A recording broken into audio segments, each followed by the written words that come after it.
Good morning, ladies and gentlemen. Welcome to the 13th WTO Ministerial Conference. Please pay attention to the following video.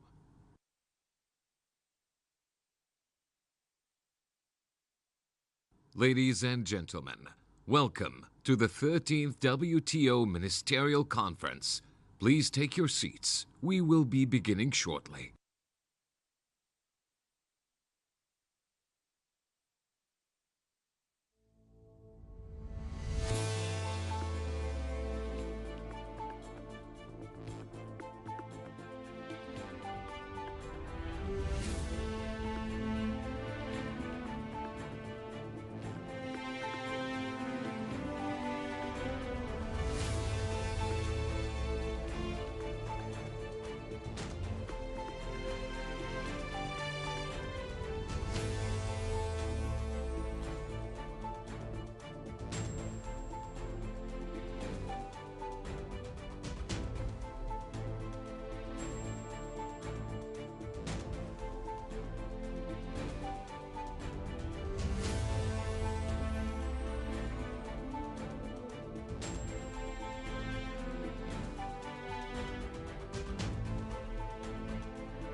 Ladies and gentlemen, welcome to the 13th WTO Ministerial Conference. Please take your seats. We will be beginning shortly.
Ladies and gentlemen, welcome to the 13th WTO Ministerial Conference.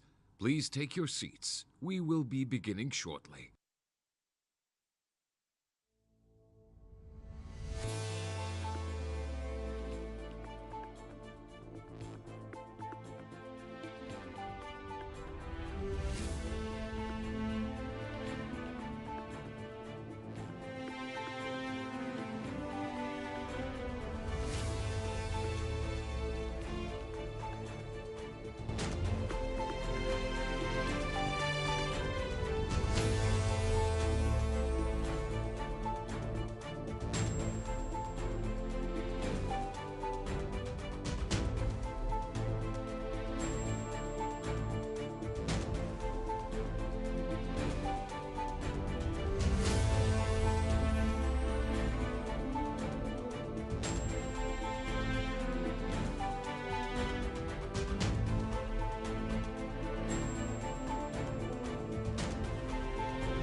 Bismillah ar-Rahman ar-Rahim, which also translates to, in the name of Allah, the most graceful, the most merciful.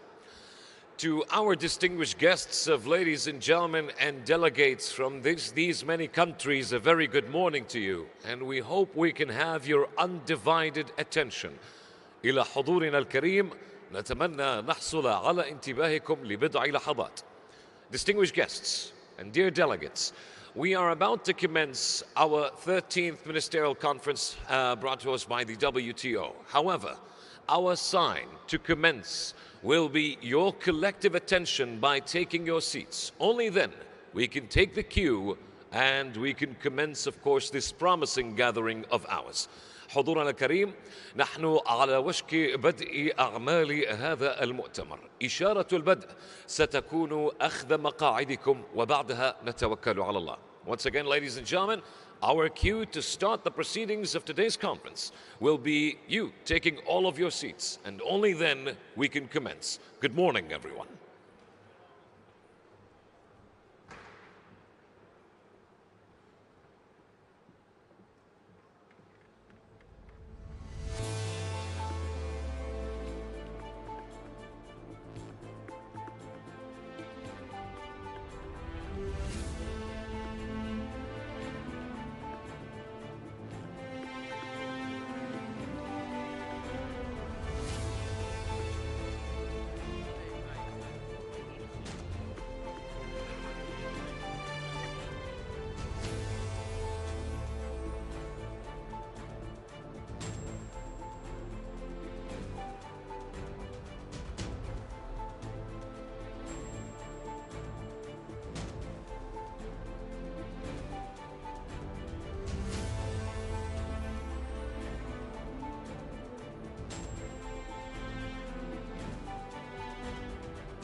Your Excellencies, ladies and gentlemen, let us welcome Ambassador Santiago Wells, the Director of the World Trade Organization Council and Trade Negotiations Committee Division and Secretary of the 30th WTO Ministerial Conference. He will be facilitating the proceedings of this opening session.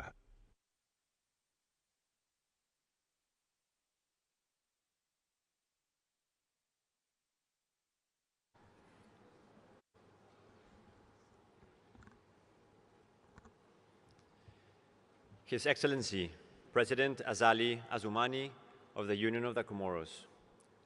His Excellency, President José Manuel Ramos Horta of the Democratic Republic of Timor-Leste.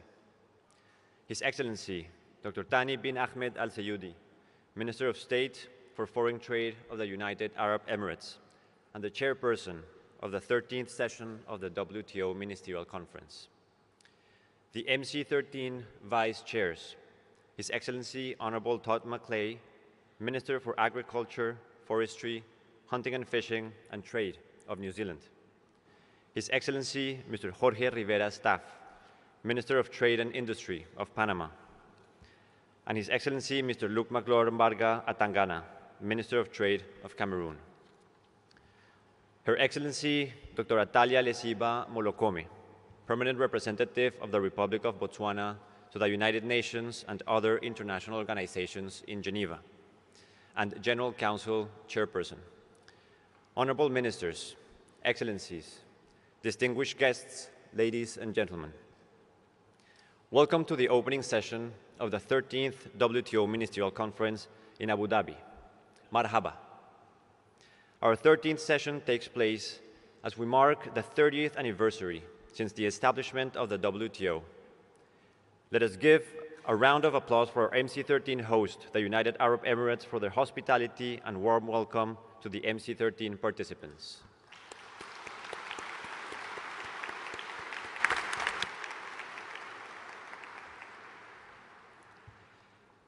Our opening session will have 4 segments. Let me walk you through each of them. During the first segment, we will hear the welcome remarks of the MC13 chairperson, This will be followed by the opening remarks and formal transmittal of work by the General Council Chairperson. Thereafter, the MC13 Chairperson will propose that the Ministerial Conference adopts the MC13 agenda. We will then proceed to the second segment, which is the ceremonial part of the opening session. We will then move to the third segment, the accessions ceremonies. This will include the MC13 Chairperson proposing that the Ministerial Conference adopts the report of the Working Party and the draft decision on the accessions of Comoros and Timor-Leste, and approves the draft protocols of accession of Comoros and Timor-Leste. The Presidents of Comoros and Timor-Leste will address the Ministerial Conference. Congratulatory remarks will be provided by the MC13 Chairperson and the Director General. This will immediately be followed by the signing ceremonies of the protocols of accession of Comoros and Timor-Leste. We then transition to the final segment of the opening session, which is the ceremony for the deposit of instruments of acceptance of the Fishery Subsidies Agreement. During this segment, the Director General and the MC13 Chairperson will provide congratulatory remarks. Thereafter, each minister or head of delegation who would deposit instruments of acceptance today will be called to the stage one by one. After all of the individual deposits, the ministers or heads of delegation who have just deposited, and all other ministers or heads of delegations of members who have previously deposited their instrument will be invited to come up to the stage for a fish family photo. At the end of the ceremony, the MC13 Chairperson will officially close the opening session of the 13th WTO Ministerial Conference. As you can see, we have a full morning ahead of us. Given this, we seek ministers' indulgence not to seek to take the floor during any of the segments. We also request everyone to remain seated, turn your phones to silent mode, and avoid taking pictures during the session, and use the headphones in case you would need interpretation. With these words, let us now turn to the first segment of the opening session. Excellencies, distinguished guests, ladies and gentlemen, it is my honor and privilege to invite His Excellency Dr. Thani bin Ahmed Al Seyudi to provide his welcoming remarks as the chairperson of the 13th WTO Ministerial Conference.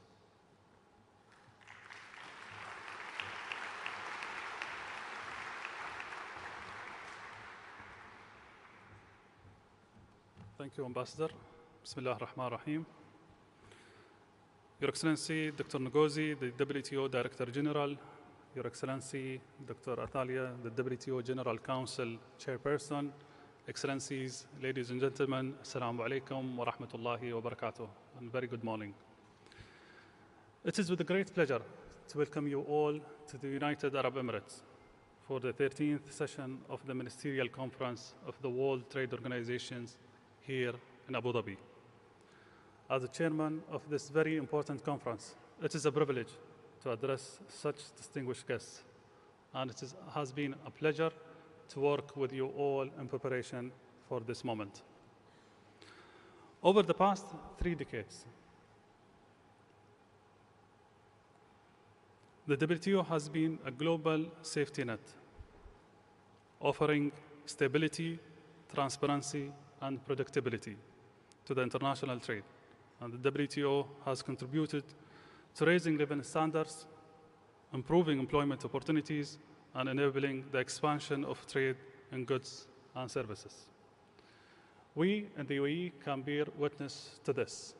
Through international trade, we have managed to rapidly transform our nation into global and regional trade hub. Our economic transformations over the past 50 years is evidence of the opportunities that come with international trade and of its enormous potential to improve people's life. This is why I'm particularly glad that today we welcome 2 least developed countries, Comoros and Timor-Leste, to WTO membership. We know that many others, including from Arab worlds, eagerly await their turn to take their due share of the opportunities that WTO membership offers. The WTO remains a powerful force in countering the current unilateral protectionism and discriminations. It is an important part of a global effort to attain the UN Sustainable Development Goals and to ensure an inclusive, equitable, multilateral, rules-based trading system. 30 years since the establishment of WTO, the world economy and the international trade landscape have significantly evolved.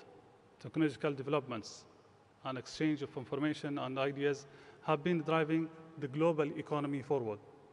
The services sector continues to be a key driver of global trade, but traditional sectors like agriculture remain critical for all countries, small, medium, and large. However, the traditional sectors and traditional assumptions of which WTO has been anchored cannot stand on their own anymore. The evolving circumstances of negotiated areas and the fast-changing environments we live in demands new thinking.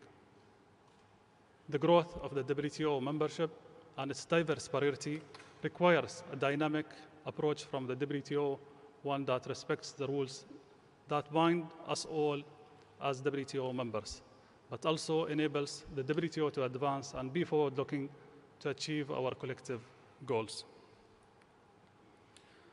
Excellencies, the multilateral trading system with the WTO at its core is at a critical juncture. It is confronting many challenges.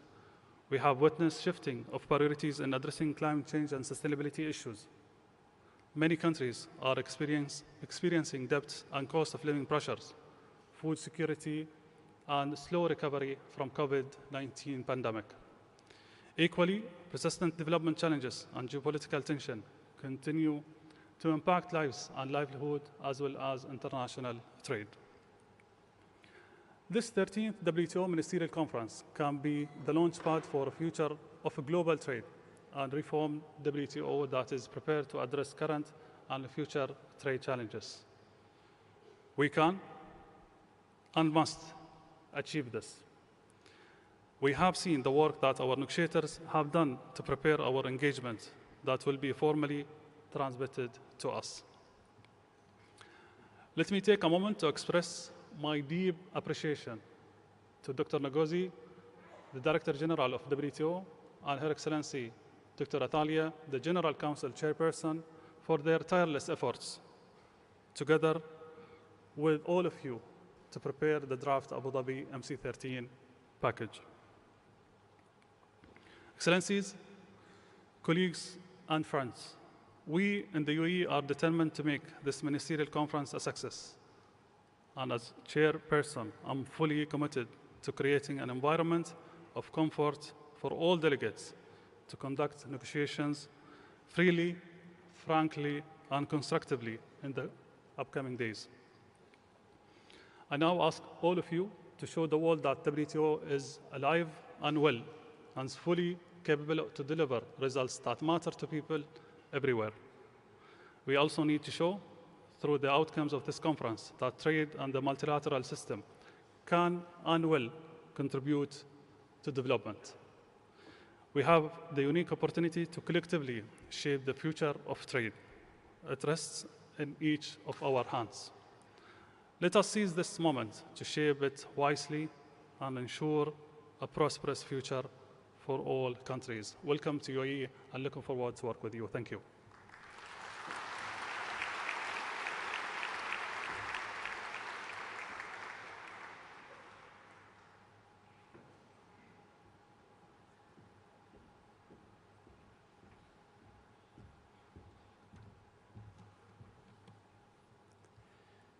Thank you, Minister Al-Sayudi. Let me now invite the chairperson of the WTO General Council, Her Excellency Dr. Atalia Lesiba Molokome, to address the ministerial conference.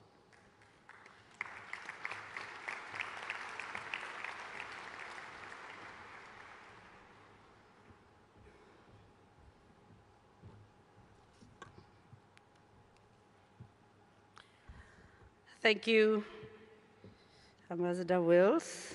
Your Excellency, Mr.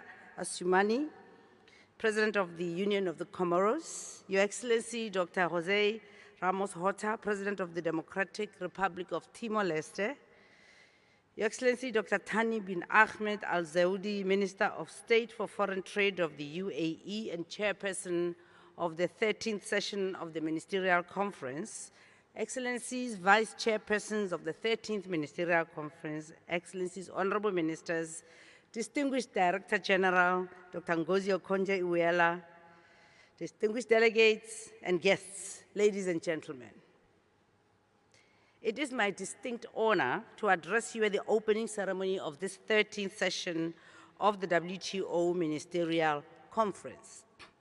On behalf of the WTO membership, I would like to express our deep gratitude for the warm welcome and hospitality shown to us by the authorities of the UAE and its people since our arrival on your beautiful shores.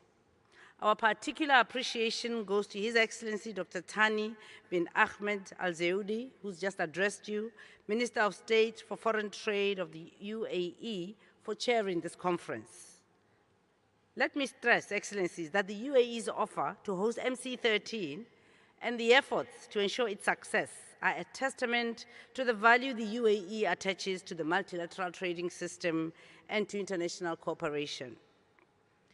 Our work, or rather your work, Honorable Ministers, over the coming days towards our shared objective and responsibility of a successful 13th WTO Ministerial Conference is more important than ever.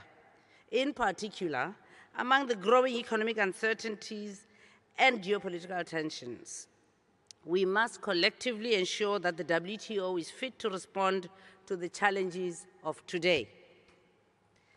These coming days will be crucially important, and I very much hope that members will seize this opportunity to discuss, exchange views, and attain further convergence with a view to providing the much-needed direction to ensure a strong and positive trajectory for the organization. Excellencies, Honorable Ministers, it is therefore my great honor to transmit formally to yourselves for ministerial consideration the results and status of the work conducted in the intense preparatory period leading to this conference. I'm pleased to report that my colleagues, your ambassadors and representatives, have worked hard since MC12 and have further intensified their work over the last weeks and days in Geneva.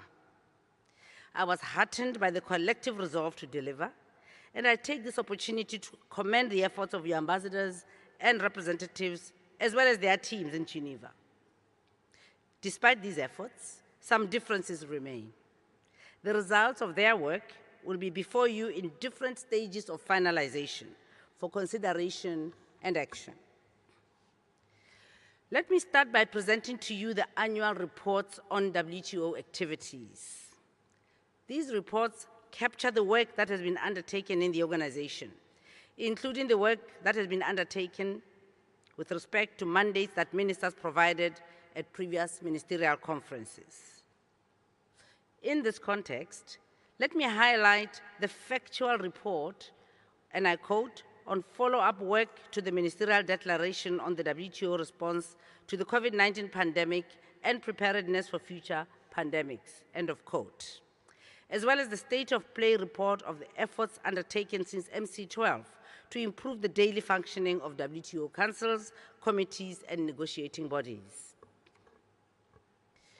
On WTO reform in particular, let me recap the immense effort undertaken by members to fulfill ministers' commitment at MC12 to work towards necessary reform of the WTO in all its functions. My predecessor in the role of GC chairperson and I have reported to members on WTO reform work at every regular meeting of the General Council, including on the informal meetings on WTO reform. These informal meetings focus on development, the deliberative function, and institutional matters, as well as trade and industrial policy. At the senior officials meeting last October 2023, members also discussed the subject of trade and environmental sustainability. In addition, members have tabled a number of reform-related proposals with innovative ideas and suggestions, which have been discussed at the General Council and its subsidiary bodies. I wish to take this opportunity to commend all members for their hard work and commitment in this regard.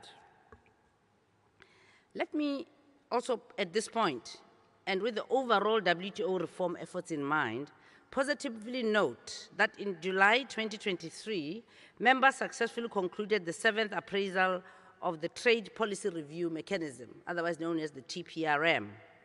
Specifically, members agreed on a set of forward-looking measures to strengthen the TPRM as a transparency tool while making trade policy reviews more efficient and less burdensome.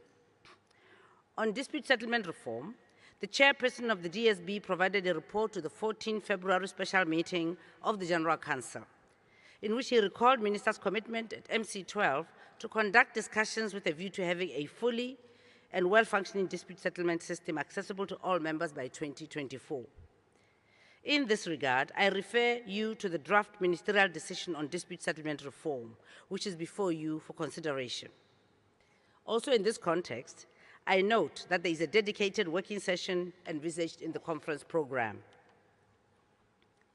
Excellencies, members have also engaged on other follow-up from MC12, as contained in paragraph 8 of the MC12 outcome document, related to the work on the decisions in favor of LDCs on services waiver, preferential rules of origin, and DFQF.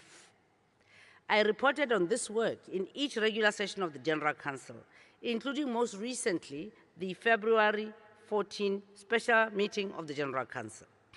My report was subsequently circulated. At the special GC meeting as well, we heard from the TRIPS Council chairperson that since MC12, members have also engaged on paragraph 8 of the ministerial decision on the TRIPS agreement with regard to the extension to cover the production and supply of COVID-19 diagnostics and therapeutics.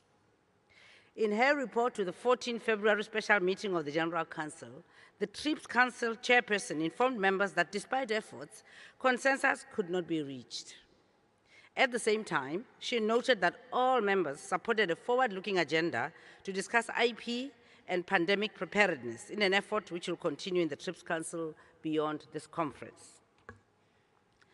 I'm pleased to inform you, Excellencies, Honorable Ministers, that in October 2023, on the margins of the WTO senior officials meeting, the General Council adopted a decision on the extension of unilateral duty-free and quota-free preferences in favor of countries graduated from the LDC category. Since then, work has continued intensively on Annex 2 of the LDC group proposal related to, and I quote, a smooth transition package in favor of members graduating from the LDC category, as we heard from the CTD chairperson at the 14 February special meeting of the General Council. After that meeting, further consultations were undertaken with delegations, and I'm pleased to report that there appears to be broad convergence on the draft decision on WTO smooth transition support measures in favor of countries graduated from the LDC category. Excellencies, this positive momentum may allow you, the ministers, to formally adopt this decision at this conference. Also at the special General Council meeting of 14 February, we heard from the chairperson of the SPS committee with regard to the report delivered under his own responsibility in view of paragraph 10 of the requested follow-up from the MC12 SPS declaration on responding to modern SPS challenges. Let me also recall that earlier in December, the General Council agreed to transmit to this ministerial conference the draft decision on the work program on small economies, which is before ministers for adoption. On another positive note, the accession working parties of the Comoros and Timor-Leste completed their work earlier this year, and the accession packages of these two LDCs will be before you, the ministers, for formal action in a moment. This is another encouraging step towards achieving the organization's aim of universal membership, and in doing so, facilitating the integration of LDCs into the multilateral trading system. It would be remiss of me, Excellencies, not to mention members' tireless efforts in Geneva on other areas, where some draft texts are before you for your consideration and finalization. I shall only touch upon these briefly, as more detailed reports on the state of play in these respective areas will be provided at the scene-setting session tomorrow morning. On the negotiations, Her Excellency the Director General, as chairperson of the Trade Negotiations Committee, has provided reports on the various negotiating issues to each regular session of the General Council. Her most recent report to the February 14 special GC meeting was accompanied by relevant updates by the chairpersons of the negotiating bodies. In addition, chairpersons of relevant negotiating bodies also circulated written reports. The report and various draft texts demonstrate the immense efforts that members continue to commit to delivering outcomes on these crucially important negotiating issues. These matters are before you, Honorable Ministers, and will be taken up in the dedicated working sessions over the course of the conference. On MC13 related outcomes under the General Council and its subsidiary bodies, let me highlight the following points. On the draft Abu Dhabi Ministerial Declaration, this process was launched by myself in my capacity as chairperson of the General Council last year in November, with the circulation of a zero draft outline or skeleton. The document that is before you at this conference is the result of a highly interactive, long and arduous process that has required delegations to listen to each other, understand different perspectives, and find room to compromise. The work has culminated in the circulation of 24-paragraph draft declaration. An explanatory note, you will have seen, was also issued as an addendum, which also comprises draft language in tabular format that at the time we left Geneva did not enjoy sufficient support to be reflected in the draft declaration. Honorable Ministers, as you know, 2 working sessions of this conference will be dedicated to this draft declaration and will provide the relevant space to resolve the remaining issues. I therefore call upon members to demonstrate the much-needed pragmatism and flexibility to finalize this declaration. Needless to say, arriving at a consensual declaration will demonstrate members' shared commitment to the objectives of this organization. I might add that it would also send a strong message to the world of the WTO's continued relevance in these uncertain times. I will make a detailed report on the process and status of the draft declaration at the scene-setting session tomorrow morning, and we will focus on the pending issues in the 2 dedicated working sessions over the coming days. In this regard, let me also emphasize that I look forward to supporting the MC13 chairperson and His Excellency Minister Mmusi Kgafela of Botswana in finalizing this effort. Let me also say a few words on the work program on e-commerce. Members held a series of thematic dedicated discussions on several identified topics under the leadership of facilitator Ambassador Usha Dwaka Kanabadi of Mauritius. The topics were consumer protection, the digital divide, legal and regulatory frameworks, digital trade facilitation and facilitation of electronic transactions, digital industrialization, and e-commerce related technology transfer. In addition, 3 dedicated discussions focused on the moratorium, pursuant to the MC12 decision to intensify discussions on its scope, definition, and impact. The work program on electronic commerce was also discussed in all regular sessions of the General Council, and the facilitator made regular reports as reflected in the annual reports of the General Council and its relevant subsidiary bodies. In December 2023, members started consideration of text-based proposals for a draft ministerial decision. 4 proposals were received. They share some common elements with regard to the work under the work program. Excellencies, Honorable Ministers, the main divergence relates to whether or not the moratorium should be extended. Members have engaged in different configurations, including amongst the proponents. Despite these efforts, they could not agree on a single text for a draft ministerial decision. Consequently, all 4 draft decisions are before you, Honorable Ministers, for your consideration. In this regard, let me also recall the facilitator's report delivered to the special meeting of the General Council on the 14th of February this year. Excellencies, you would have seen the dedicated working session on this matter, and I very much hope that this ministerial conference will enable members to find a mutually acceptable solution. Likewise, another moratorium is set to expire at this session of the Ministerial Conference, the one related to TRIPS non-violation and situation complaints.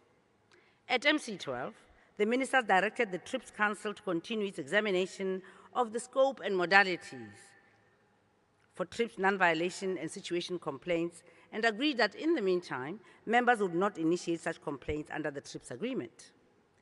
The TRIPS Council considered the matter at its regular meetings since MC12, but did not reach a final agreement on its recommendations.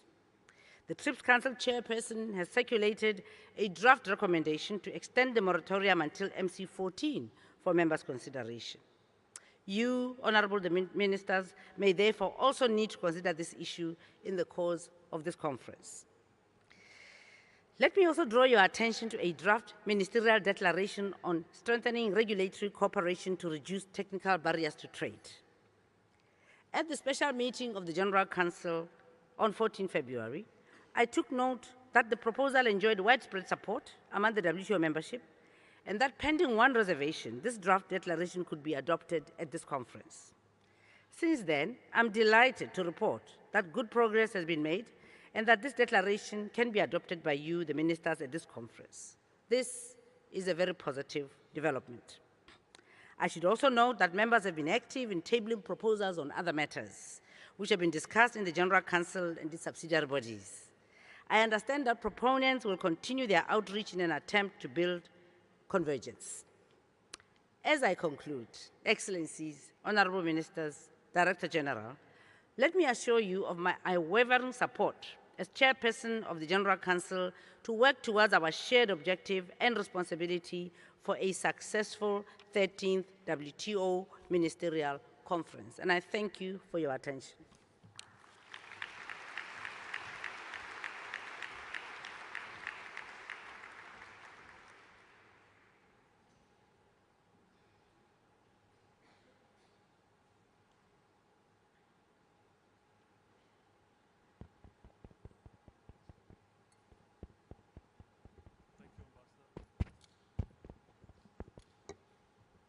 Thank you, Ambassador.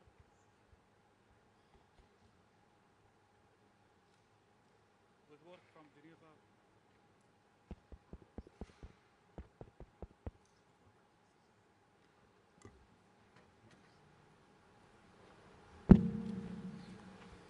Thank you, Ambassador. With work from Geneva now formally transmitted to the Ministerial Conference, let me draw your attention to the provisional agenda for the Ministerial Conference and documents WT/MIN/24/W/1. In doing so, I would like to note that the draft text have been discussed in Geneva during the MC13 preparatory phase.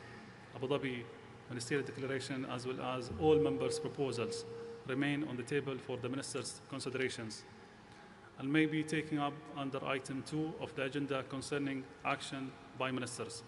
We will also shortly take up under item 2 of the agenda the accession of Comoros and Timor-Leste. With this understanding, I propose that the agenda is adopted.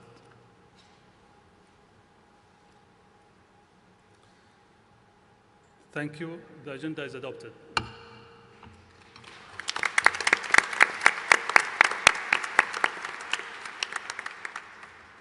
I now refer to the modalities of the 13th session of the WTO Ministerial Conference and document WT/MIN24/INF/9 Rev 1. This provides the official program of our conference and explanations of each session. Let me take this opportunity to thank the 3 vice chairs of the Ministerial Conference who will assist me during the next few days. His Excellency Honorable Mr. Todd, Minister of Trade and Export of New Zealand, who is also the facilitator for the work program and electronic commerce. His Excellency Mr. Luke, Minister of Trade of Cameroon. His Excellency Mr. Jorge, Minister of Industry and Commerce from Panama, who is also facilitator for the ministerial discussion on trade and inclusion. It is with a great honor to share this task with you all. I also thank all of the minister facilitators who have agreed to assist us in moving forward in various areas on the table during the conference. Her Excellency Ms. Rabika, Cabinet Secretary, Ministry of Investment, Trade and Industry of Kenya, who is a facilitator for agriculture. His Excellency Mr. Aspen, Minister of Foreign Affairs of Norway, who is the Minister Facilitator for Dispute Settlement Reform. His Excellency the Honorable Mr. Kerry, MB, Minister of Foreign Affairs of Barbados, who is the Minister Facilitator for Development. His Excellency Mr. Martin, Permanent Secretary of State of Iceland, who is the Minister Facilitator for Fisheries subsidies. I likewise thank ministers who have agreed to assist with the convergence building sessions as needed. His Excellency Mr. Musomi, Minister of Trade and Industry of Botswana, who I have requested to assist me with the draft of Abu Dhabi Ministerial Declaration. Her Excellency Ms. Mary, Minister of Small Businesses, Export Promotion and International Trade of Canada. His Excellency Mr. Manuel, Minister of Trade of Costa Rica. His Excellency Mr. Manish, Minister of Foreign Affairs, Regional Integration and International Trade of Mauritius. His Excellency Mr. Qais, Minister of Commerce, Industry and Investments Promotion of Oman. And His Excellency Mr. Lito, Minister of Trade Negotiations of Samoa, and His Excellency Mr. Kim, Minister of Trade and Industry of Singapore, and His Excellency Ambassador Dacio, Permanent Representatives to the WTO of Honduras. Again, thank you all to all the ministers, facilitators, the Director General, and I looking forward to work with you all. Thank you.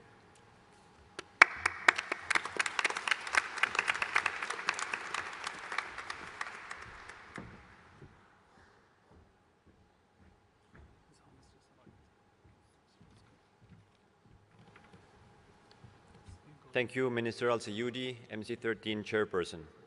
At this juncture, we invite everyone to remain seated as we prepare for the second segment of this opening session, the ceremonial part of the opening session.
Your Excellencies, distinguished guests, we appreciate your patience. We are now standing by for the arrival of His Highness, and we request you to kindly remain seated in preparation for that moment. Thank you very much.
Your Excellencies, distinguished guests, making his way to the ICC Hall is His Highness Sheikh Khalid bin Mohammed bin Zayed Al Nahyan, the Crown Prince of Abu Dhabi, the Chairman of the Executive Council.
And now, distinguished guests, we rise for the national anthem of the United Arab Emirates.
The story of the United Arab Emirates is a story of trade.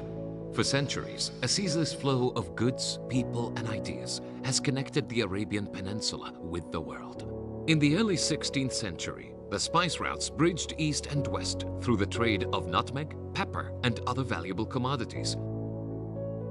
By the 1800s, the region's principal source of wealth was pearls. The port cities of Abu Dhabi, Dubai, and Sharjah began to flourish as the industry attracted traders from the region. In 1958, the Emirates found itself in possession of another prized resource, oil, and it marked the beginning of a new chapter in the country's history. On December 2, 1971, the United Arab Emirates was founded, an ambitious nation ready to take its place in the world. Emerging industries such as steel, aluminum, and petrochemicals are supported by new ports and airports, enabling the UAE to join the GCC Free Trade Area, which was implemented in 1983. Then, on April 10, 1996, the UAE secured its membership of the World Trade Organization. The belief in trade as a key driver of growth and economic diversification continues to underpin the country's vision, as it embraces sectors such as logistics, tourism, finance, technology, renewable energy, and healthcare. Today, the UAE is a global logistics hub, home to the 9th busiest container port in the world. It is also among the top 5 re-exporters of major commodities such as rice, tea, and coffee. In 2023, the nation's non-oil foreign trade, including services, surpassed $950 billion for the first time. Now, in 2024, the UAE hosts the 13th Ministerial Conference of the World Trade Organization. The UAE is determined to play its part in fostering a new era of exchange and help deliver new opportunities for every nation.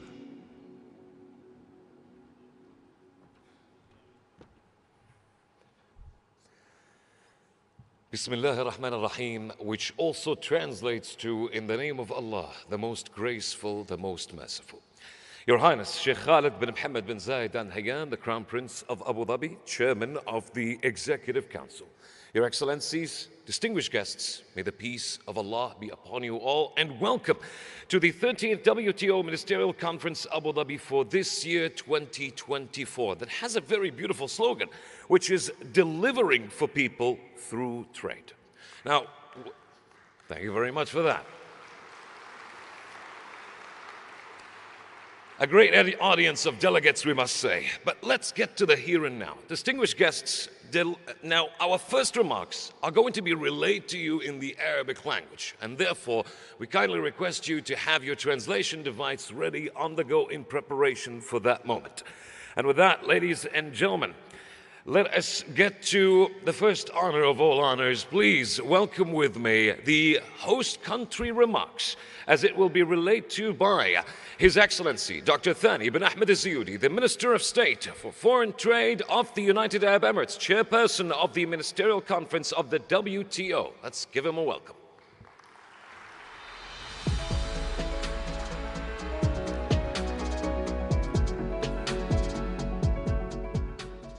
سمو الشيخ خالد بن محمد بن زايد آل نهيان ولي عهد أبو ظبي، رئيس المجلس التنفيذي لإمارة أبو ظبي، فخامة غزالي عثمان رئيس جمهورية القمر المتحدة الشقيقة، فخامة خوزيه راموس هورتا رئيس جمهورية تيمور الشرقية الصديقة، أصحاب المعالي والسعادة، معالي الدكتورة نجوزي المديرة العامة لمنظمة التجارة العالمية، الحضور الكريم، السلام عليكم ورحمة الله وبركاته.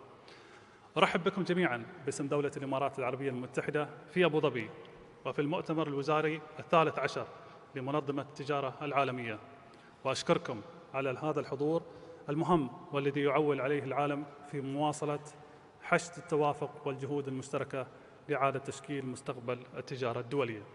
السيدات والسادة، انطلاقاً من إدراك دولة الإمارات وقيادتها الرشيدة لأهمية التجارة المفتوحة والقائمة على قواعد شفافة وعادلة في تحقيق النمو الاقتصادي والتنمية الشاملة عالمياً، فنحن مستمرون في هذا النهج عبر المزيد من الانفتاح تجارياً واستثمارياً العالم.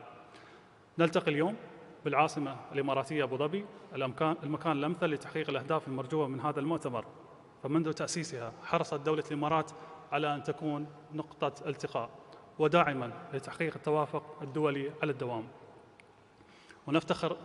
وتفتخر الإمارات بإرثها العريق وتاريخها الممتد الذي جعل منها مركزاً تجارياً محورياً يربط أرجاء العالم، واستمرارا لنهجها الدائم والمتواصل لدعم حرية التجارة. فقد أعلنت دولة الإمارات قبل يومين عن تقديمها منحة بقيمة 10 ملايين دولار لصناديق منظمة التجارة العالمية، وبالأخص صندوق تمويل اتفاقية دعم مصايد الأسماك، والإطار المتكامل المعزز لدعم البلدان الأقل نمواً، وصندوق دعم المرأة في مجال التصدير الذي تم إطلاقه خلال هذا المؤتمر. وهذه المنحة الإماراتية رسالة مهمة مفادها أن دولة الإمارات برؤية وتوجيهات قيادتها الرشيدة تواصل دعمها للنظام التجاري العالمي متعدد الأطراف الذي تشرف عليه المنظمة، باعتبارها محفزاً للنمو المستدام للاقتصاد العالمي ومساهماً في الارتقاء بحياة الشعوب حول العالم. الحضور الكريم، ندعوكم إلى إجراء حوار بناء بين أعضاء المنظمة للتوصل إلى رؤية متوافقة وموحدة فيما يخص القضايا التجارية الرئيسية، وبما يسهم في استخدام التجارة كوسيلة لتحفيز النمو الاقتصادي وخلق فرص العمل ورفع مستويات المعيشة لشعوب العالم. أشكركم، أتمنى لكم طيب الإقامة في العاصمة أبو ظبي، كما أتطلع بكل تفاؤل لما سيصدر عن المؤتمر من قرارات وتوصيات لتحقيق هدفنا المشترك، فلنوحد جهودنا من أجل ازدهار التجارة الدولية ورخاء العالم. وشكراً.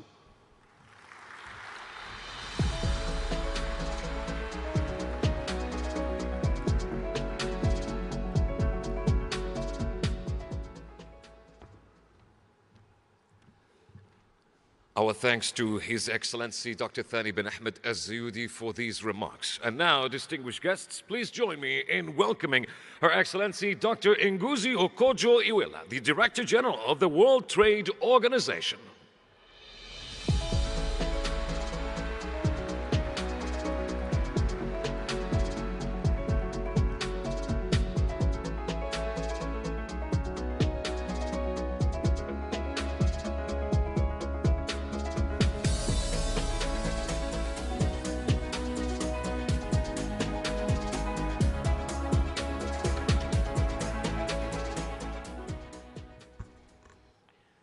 Your Highness Sheikh Khaled bin Mohammed bin Zayed Al Nahyan, Crown Prince of Abu Dhabi, Your Excellency President Azali Assoumani of the Union of the Comoros, Excellency President Jose Manuel Ramos Horta of the Democratic Republic of Timor-Leste, Excellency Dr. Thani bin Ahmed Al-Zayudi, Minister of State for Foreign Trade of the United Arab Emirates, and chairperson of the 13th session of the WTO Ministerial Conference.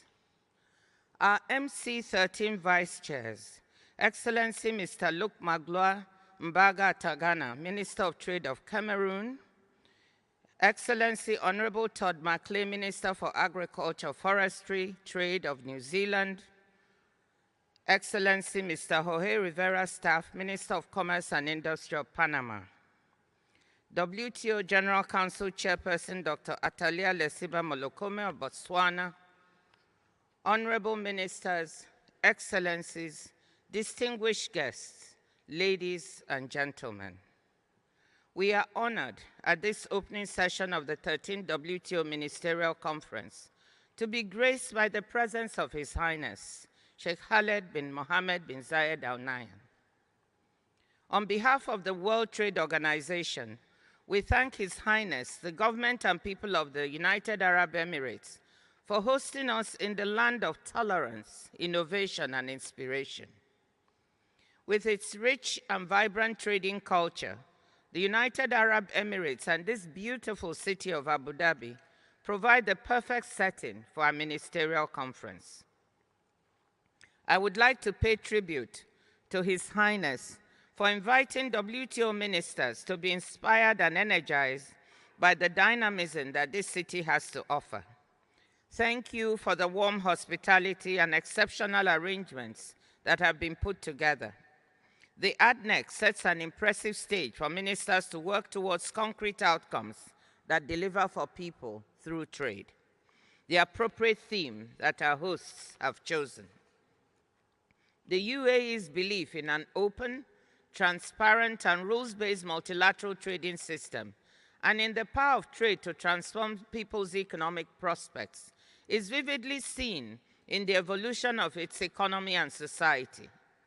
Trade runs through this nation's blood. The UAE testifies to how trade can improve lives and livelihoods of people and transform a small and undiversified economy into a formidable, resilient, and prosperous one. 3 decades ago, the United Arab Emirates took the decision to integrate into the multilateral trading system by becoming a GATT contracting party. The UAE officially became a WTO member in April 1996 and has since become one of the world's most important international trade hubs. The United Arab Emirates is a trailblazer in international trade, and our MC13 chairman, His Excellency Dr. Thani bin Ahmed Al-Zayudi, is the future of trade personified.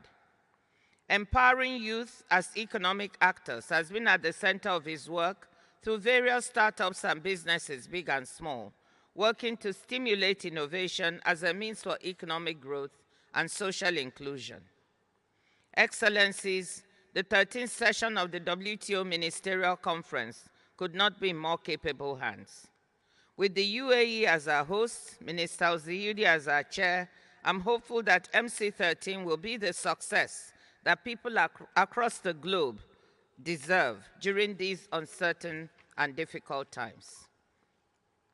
On the eve of MC13, the UAE once again demonstrated its commitment to the multilateral trading system by contributing $10 million to 3 WTO trust funds, the Fisheries Funding Mechanism, the Enhanced Integrated Framework, and the Women Exporters in the Digital Economy Fund, which we launched yesterday, for the benefit of developing and least developed country members.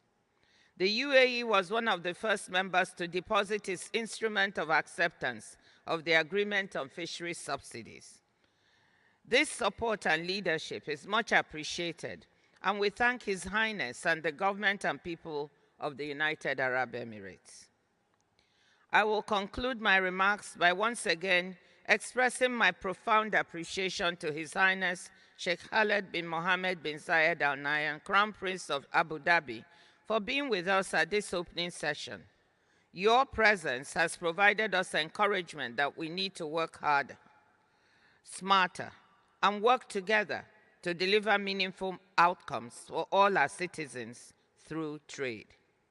So, WTO trade ministers, the UAE has set the stage for a successful conference. It is now your turn to build on it and to reach consensus on MC13 decisions and declarations that would help build a brighter future for global trade and a global economy that works for people everywhere. Thank you.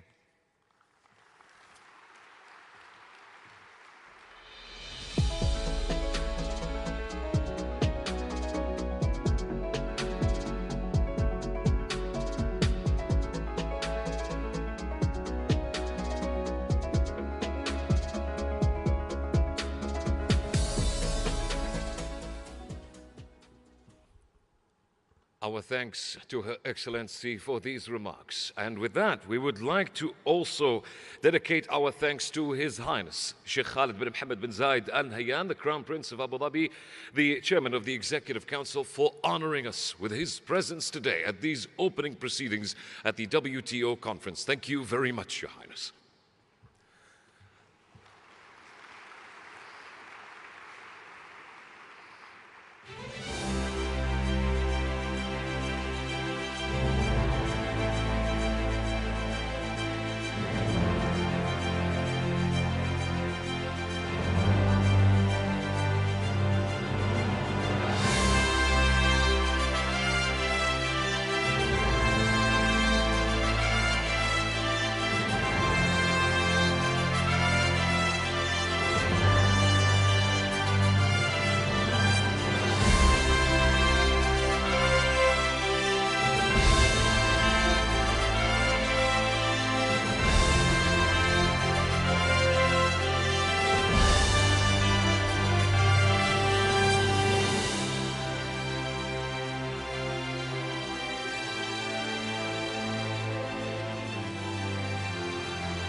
Thank you very much, Your Excellencies.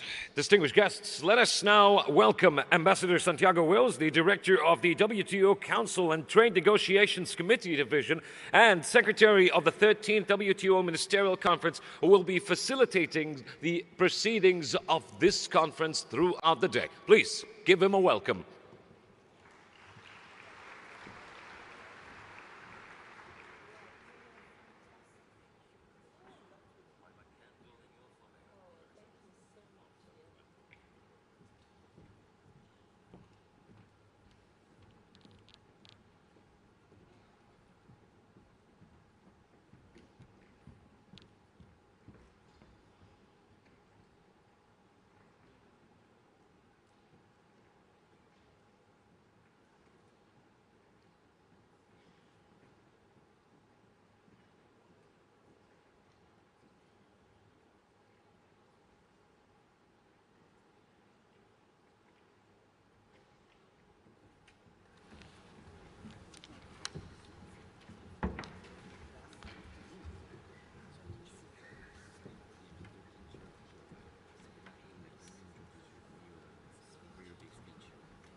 to speak right now.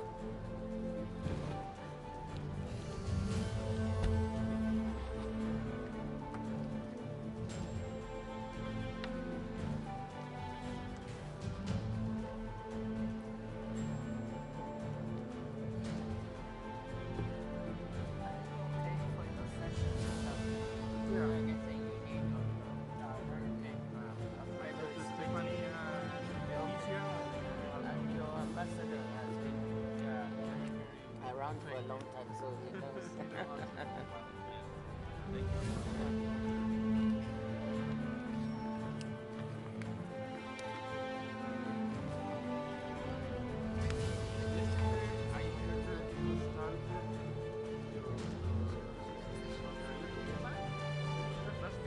Yeah, for 25 years.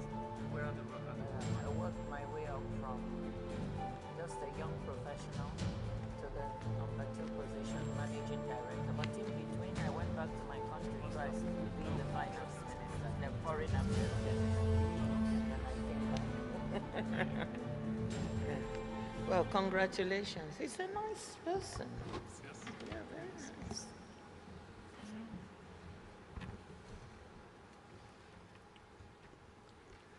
Excellencies, distinguished guests, ladies and gentlemen, it is my honor and privilege to welcome back to the podium the WTO Director General, Dr. Ngozi Okonjo-Iweala, and invite her to address the ministerial conference.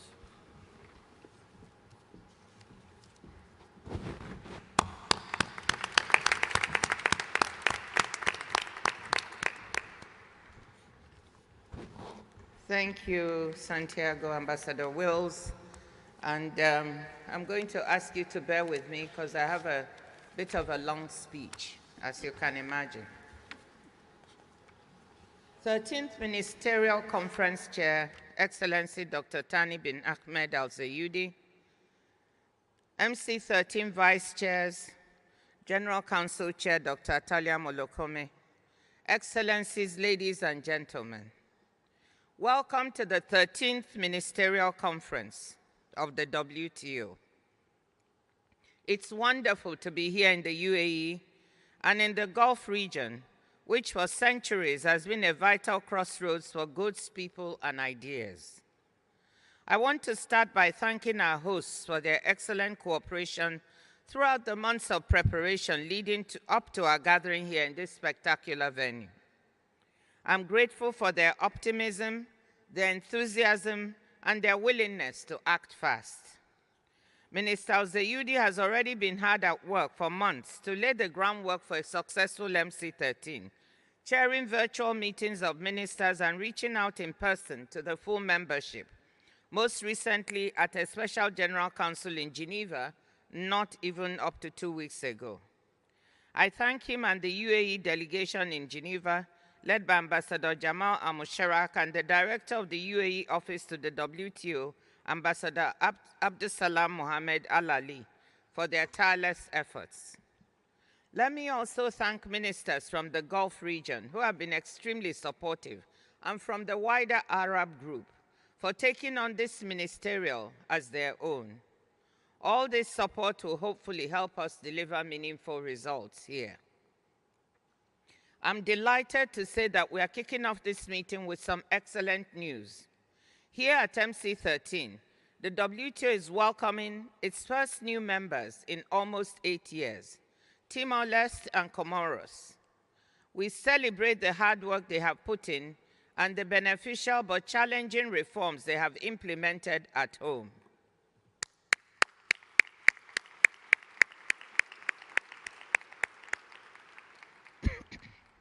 Both countries are least developed countries, and we are excited to see them reap the gains of membership as they become new members of the WTO. 22 more countries are seeking to follow in their footsteps. Many of them are present here as observers, including a sizable contingent from the Arab world. The opportunities they see in WTO membership and their commitment to the demanding accession process stand as an answer to anyone who questions the value that the WTO provides. Comoros and Timor-Leste will bring the WTO to 166 members, and we look forward to adding to that number in the years ahead. Some additional good news is that the number of acceptances of the Fishery Subsidies Agreement will reach 70 this week. Several ministers have brought their legal instruments with them to Abu Dhabi, and we will be celebrating them later today. MC13 has helped drive forward ratifications. With the 70 we'll have this week, we'll now have 40 members to go, so that the countdown towards entry into force can start now in earnest. Those members yet to ratify, I have a list of you. You know who you are. I hope you can work fast to help us allow entry into force by my birthday on the 13th of June of this year, which will also mark 2 years since MC12. When we succeed, it will be the fastest entry into force of any WTO agreement, and I know we will.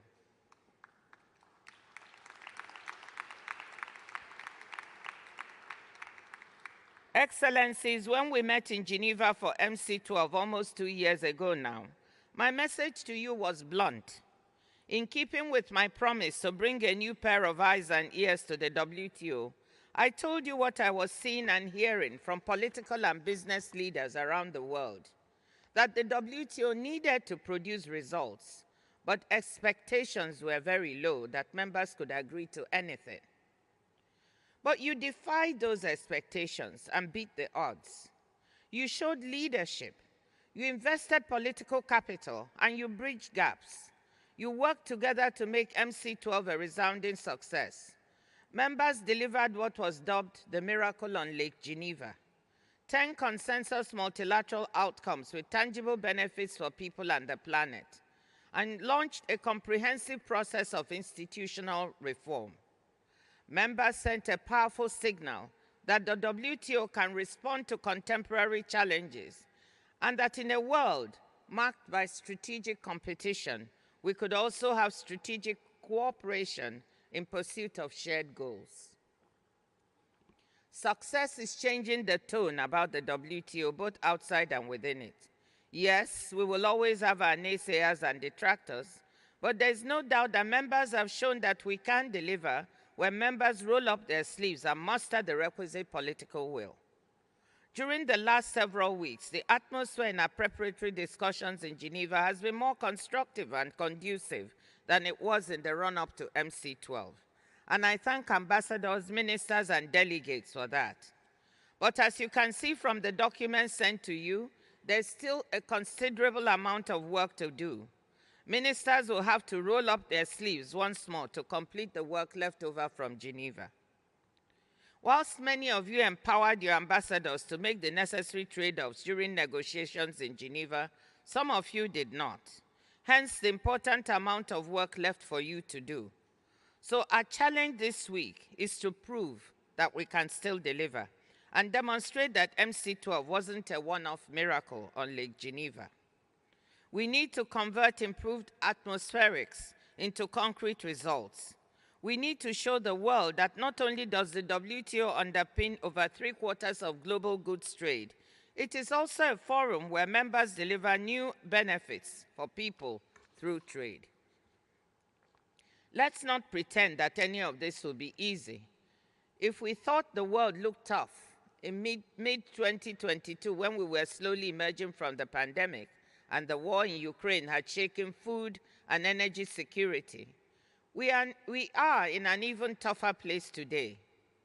Looking around, uncertainty and instability are everywhere. Geopolitical tensions have worsened. Conflict has spread, as we see here in the Middle East, and away from the headlines across parts of Africa and the Arab world. We must not forget the conflict in Sudan, which has displaced close to 8 million people internally and across borders, or the conflict in the east of the Democratic Republic of Congo. Higher prices for food, energy, fertilizer, and other essentials continue to weigh on people's purchasing power, fueling political frustration.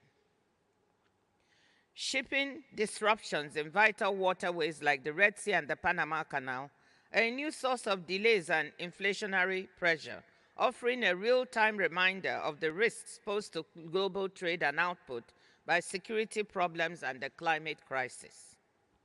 People everywhere are feeling anxious about the future, and this will be felt at the ballot box this year. 60-odd countries, home to nearly half of the world's population, go to the polls. Economic growth has lost pace, though it held up better than expected, particularly in some major economies like the United States and India, resulting in a softer landing for the global economy than earlier anticipated. However, there are places that are falling behind. The World Bank warns that the global economy is on track for its weakest 5-year performance in 30 years. In many developing countries, debt distress and high financing costs remain a drag on economic prospects. The pandemic ended a roughly 25-year-long trend during which, for the first time in centuries, poor countries began to narrow the income gap, separating them from rich ones. Several countries in Africa are already well into a lost decade and are in danger of falling even further back. We can be proud of the fact that trade itself has been resilient in recent years. Despite everything we have been through, global goods and services trade remain at or near record highs. International markets, anchored in the rules-based global trading system, have stayed broadly open, helping businesses, households, and economies adapt and adjust to one shock after the other. But it would be dangerously naive to take trade's continued resilience for granted. The global economic slowdown and wider uncertainty are already having an impact. Global merchandise trade volume growth in 2023 appears to have fallen short of the 0.8% we were projecting in October. And given all the downside risks, we may likely undershoot the 3.3% merchandise trade growth rate I just referred to for this year. In addition, multilateralism is under attack. Despite the MC12 fightback, the multilateral trading system, which I term a global public good since it was created 75 years ago, continues to be misconstrued in some quarters and undermined. Trade has become a 4 rather than a 5-letter word in some quarters. Yet, trade remains critical to delivering on so many national and global priorities: boosting growth, expanding economic opportunities, meeting the Sustainable Development Goals, and solving collective action problems like protecting our environment or preparing for the next pandemic.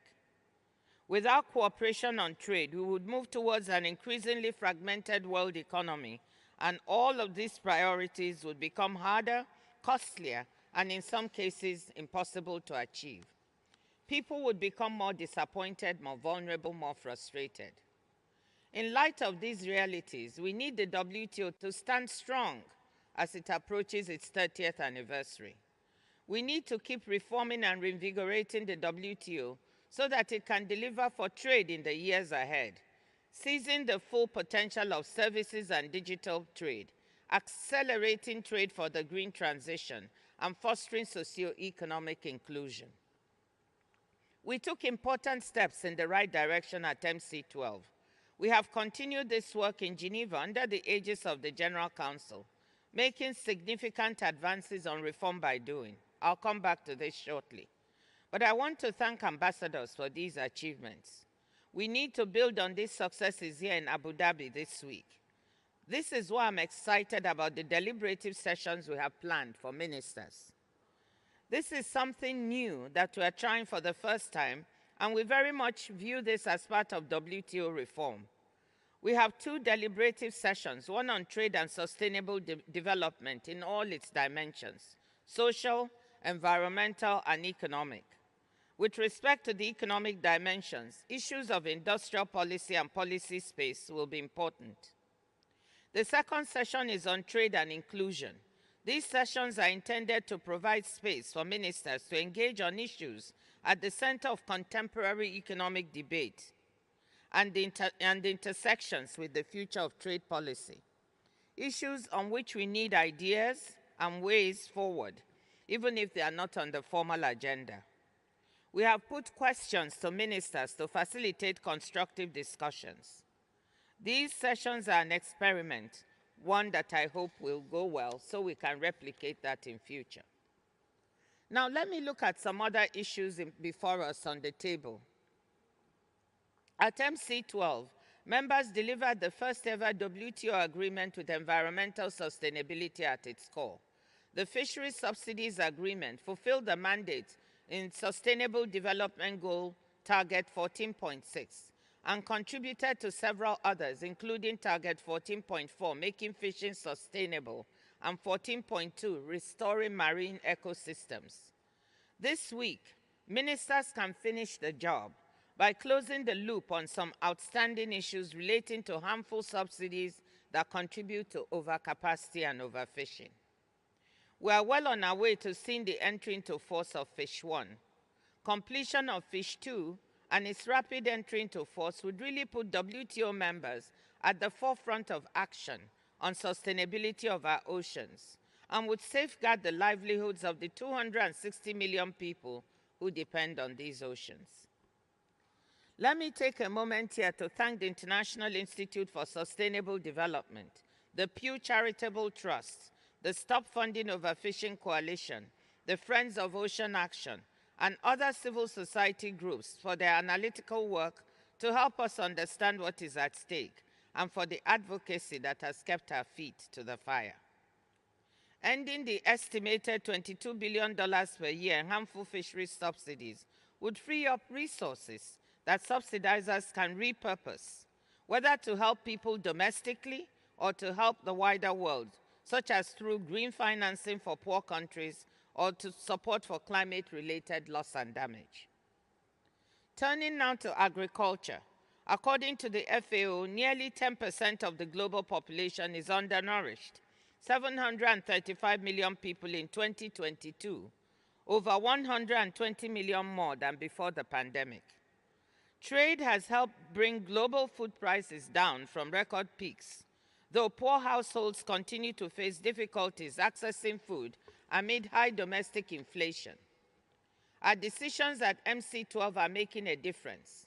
The World Food Programme has told us that the exemption from export restrictions, which members approved, has made it easier to procure and distribute food for those who need it. But as you know, at MC12, we were not able to deliver an outcome on updating the agriculture rulebook. Given the centrality of the issue, this week, I implore you to deliver an agriculture outcome at MC13, even if it's setting the platform to do better and more solid work going forward. Development is at the core of everything we do at the WTO, but developing countries have tabled some specific asks. The LDCs have been working for some years now on how to smoothen the transition of members graduating from this category, including the transition period over which they can still access special and differential treatment available to LDCs. I have good news for you on that an agreement on some of the LDCs asks, which ministers can hopefully bless in a ministerial decision, has been reached, while work continues on other aspects. There are also requests by the G90 group to look at special and differential treatment in some agreement-specific proposals, such as in technical barriers to trade and sanitary and phytosanitary measures agreements, which will no doubt require some discussion by ministers on the way forward to strengthen work on these issues in the Committee on Trade and Development in Special Sessions, CTDSS, in conjunction with the SPS and TBT committees. We know digital trade is the wave of the future. For years, the e-commerce moratorium has been extended, providing a measure of predictability to the global digital economy, now creating millions of jobs, especially for young people and women around the world. At the same time, some members have questioned the value of the moratorium and pointed to its impact on government revenue and the advantage it provides to big tech to consolidate power. A great deal of evidence-based work is now available that we hope will be helpful to ministers to enable them make the right decision. Now for the topic you have probably been waiting for with bated breath, reform. Let me first highlight the important progress that has already been made on what delegates call reform by doing. Members have already moved ahead with over 100 small-scale measures, like digital tools for transparency and improved databases that add up to more efficient and effective work in WTO councils, committees, and negotiating bodies, and easier participation for members, particularly for small delegations. Senior officials recognized the importance of these reforms when they met in Geneva last October. On the high priority issue of dispute settlement reform, ambassadors have heeded ministers' charge to work on delivering a full and well-functioning system accessible to all members by 2024. Ministers will be considering an important ministerial decision in this regard. Considerable work has been done and progress made through an informal process ably led by former Guatemala Deputy Permanent Rep Marco Molina, which has produced a draft consolidated text. Several members have also submitted critiques of this and their own papers as part of the work. But we are not there yet. I would like to thank the United States, indeed all members, and in particular Marco Molina for the progress made. That said, there are some members who would like to formalize the process under the dispute settlement body post-MC13, while other members, especially small economies and LDCs, have stated that they would like to find ways to participate more fully in the work going forward. I hope ministers will recognize the progress made through the various contributions and will instruct their teams in Geneva to accelerate discussions, build on progress, and work on unresolved issues, including appeal review and accessibility to achieve convergence and meet the MC12 mandate. Reforming dispute settlement is essential to our mandate as a multilateral organization that sets and enforces the global rules for trade. At the same time, I want to emphasize, Excellencies, that members are still using the dispute settlement system to resolve disputes, sometimes in very creative ways. The panel level is quite active, with 10 panels working on trade disputes and 9 ongoing bilateral consultations between members. 8 disputes have been recently settled bilaterally at the WTO, with 7 more in the process of resolution. Alternative mechanisms to resolve disputes were always available at the WTO, but now members are making more use of them, including through Article 25 arbitrations and the multi-party interim appeal arbitration arrangement. These important tools help ensure that WTO rules are being followed. In a fast-changing world, the WTO, as part of its reform, needs to operate with multiple instruments. Multilateral instruments continue to be the gold standard, but the WTO also has a proud tradition of some plurilateral arrangements. These include the Information Technology Agreement, which has removed tariffs on roughly $3 trillion worth of annual trade in products on which the digital economy depends, the Government Procurement Agreement, and now the Services Domestic Regulation Agreement. I'm grateful to India and South Africa and the EU for negotiating an approach that allowed the Services Domestic Regulation Agreement to go forward, paving the way for easier access to participating WTO members and economies by services providers from all WTO members. Ministers have an opportunity here to move forward on the plurilateral agreement on investment facilitation for development that has been negotiated by 126 members, the vast majority of them, 90 in fact, developing and least developed countries, hoping to use the agreement to attract much needed domestic and foreign investment. Before I conclude, Excellencies, let me say a word on what the Secretariat itself has been doing to underpin the issues members are grappling with. To preserve our multilateral trading system, the Secretariat has been doing cutting-edge work to estimate the cost of global economic fragmentation, and these costs are significant, signaling the need to work hard to maintain the system we have.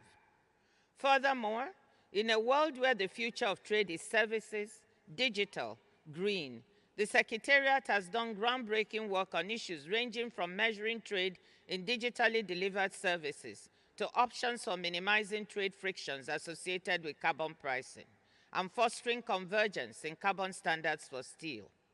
We supported the UAE to organize a trade day at COP28, where we presented 10 trade policy options that members could leverage to amplify the impact of climate action.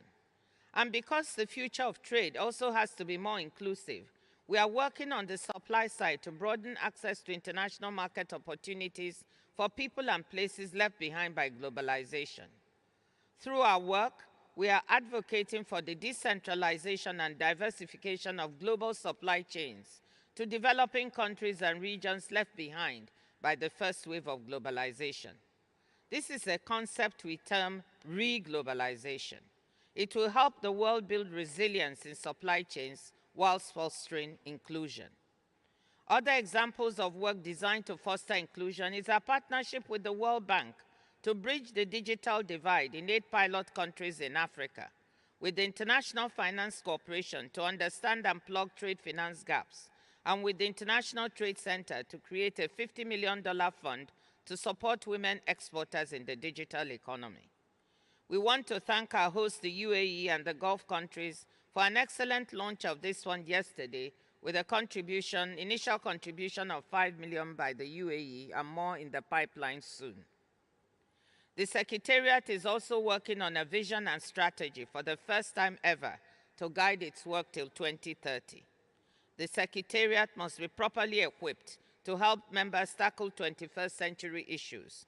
And in this regard, I want to thank members for approving a small budget increase for the Secretariat after 12 years of a flat nominal budget. Thank you. It was a morale booster for staff. Excellencies, let me conclude by coming back to the agenda of deliverables I described earlier. Can we get all of this or some of it done? The answer is yes. But we still need something I mentioned before, leadership. Leadership means you sometimes have to compromise on certain wants of yours so that others can secure their wants. We will need your leadership from every member, large and small, developing and developed, in order to succeed here in Abu Dhabi. I'm not for a moment suggesting that any member set aside national interests. I'm asking that members wield these interests with the flexibility that would enable us to deliver important outcomes, so we leave Abu Dhabi proud that we have a stronger WTO able to face the future and deliver for all members, all people, and the planet. Speaking at the end of the Bretton Woods Conference in 1944, U.S. Treasury Secretary Henry Morgenthau said, and I quote, "We have come to recognize that the wisest and most effective way to protect our national interests is through international cooperation. That is to say, through united effort for the attainment of common goals." He added that, quote, "The great lesson taught by the war is that the peoples of the earth are inseparably linked to one another by a deep underlying community of purpose." That is the lesson that we should not lose sight of. Excellencies, dear friends, let's get to work.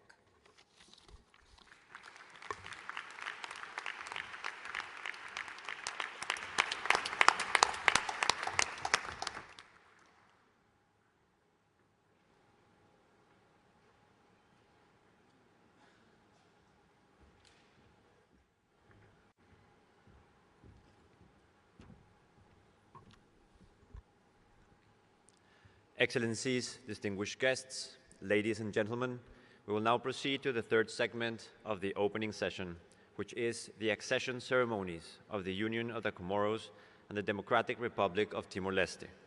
The MC13 chairperson will preside over both accessions.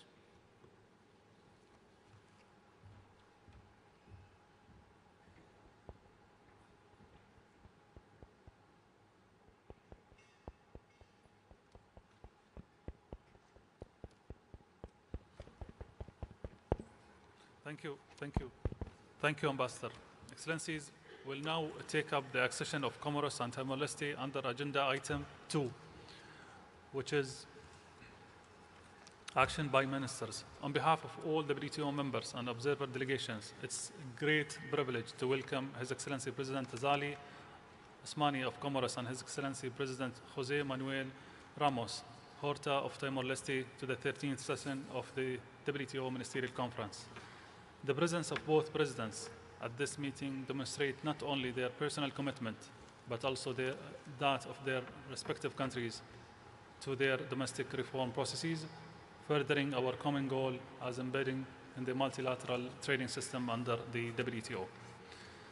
It's an honor for me to welcome to this session the other members of the delegation of Comoros and Timor-Leste that are present, including His Excellency Mr. Ahmed Bazi, Minister of Economy and Investment and Chief Negotiator for the Accession of Comoros, as well as Ministers of Agriculture and Post, Telecommunication and Digital Economy, and His Excellency Mr. Francesco Colbadi Lai, Vice Prime Minister, Coordinating Minister of Economic Affairs, Minister of Tourism and Environment, and Chief Negotiator for the Accession of Timor-Leste, as well as the Speaker of the National Parliament, the Government of Central Bank, the Ministers of Interior, Transport, Communication and Agriculture, Livestock, Fisheries and Forestries.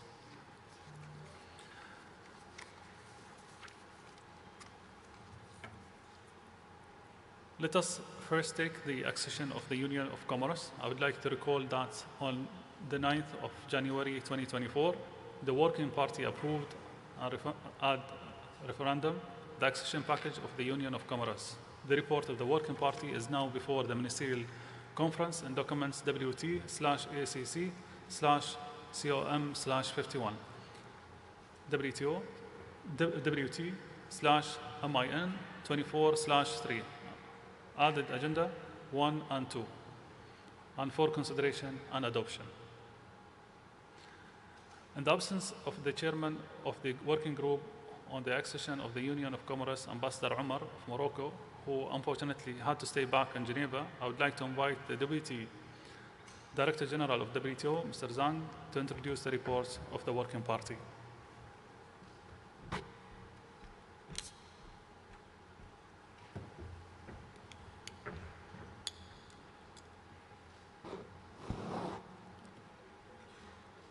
Your Excellency Dr. Thani bin Ahmed Al-Zuyudi, Chair of the Ministerial Conference, Your Excellency Mr. Azali Assoumani, President of Comoros, Your Excellency Mr. Jose Ramos Horta, President of Timor-Leste, Honorable Ministers, ladies and gentlemen, I will deliver a statement on behalf of the Chairperson of the Working Party on the accession of the Union of Comoros. Ambassador Omar Zimba of Morocco, who had to stay in Geneva to chair the opening of the 55th session of the Human Rights Council. Completing a WTO accession process is a landmark moment. I wish to pay tribute to President Azali Assoumani for his leadership and commitment. I would also like to recognize the work of Comoros team of devoted negotiators, both in Mohini and in Geneva. The close involvement of Comoros lawmakers has also been critical to the process. I would also like to express my gratitude to WTO members who have shown flexibility and goodwill and have assisted Comoros in building technical capacity throughout the process.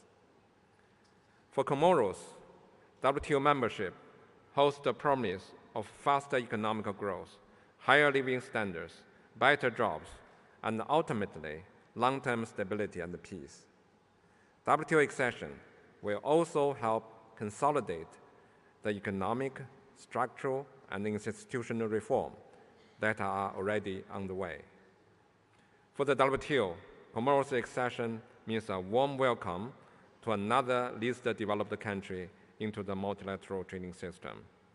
This is a significant moment, which brings the organization even closer to becoming truly global and diverse. I hope that other candidate countries from the Arab and African regions, which remain relatively underrepresented in the multilateral trading system, can look up to Comoros for inspiration. Comoros' accession process began in October 2007 with the establishment of a working party. Comoros took several years to produce the initial set of documents required to launch the process. In 2016, the Working Party met for the first time. Speedy progress was registered in the years that followed. The process gradually gained momentum and reached full speed by early 2023. The 10th and final meeting of the Working Party was held in January of this year. The result of the accession negotiations are contained in the report of Working Party, WT/ACC/COM/51. The schedule of concessions and commitment on goods, WT/ACC/COM/51/81, and the schedule of specific commitment on services, WT/ACC/COM/5182. The package of documents was adopted by the Working Party on an ad referendum basis at this meeting on 9th January 2024.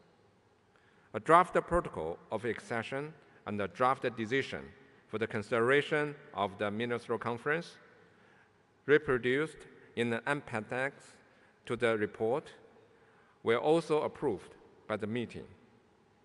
By these actions, the Working Party completed its mandate and forwarded the documentation to the 13th Ministerial Conference for action. Once again, I would like to pay tribute to the efforts, goodwill, and the spirit of compromise shown by everyone involved in the process.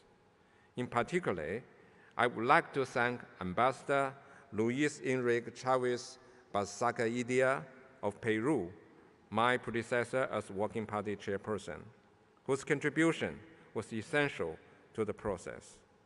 I would also like to place on record my appreciation to Director General Dr. Ngozi Okonjo-Iweala and the Secretariat, which, and her guidance, assist the delegation of Comoros and the WTO members throughout the process. This concludes the statement by the Working Party chairperson.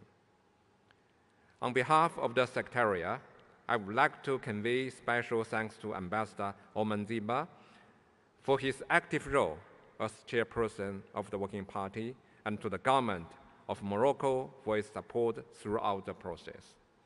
With this word, on behalf of the chairperson of the Working Party of the Accession of the Union of Comoros, I recommend the report of the Working Party and the draft decision for adoption and the draft protocol for approval by the Ministerial Conference. Thank you.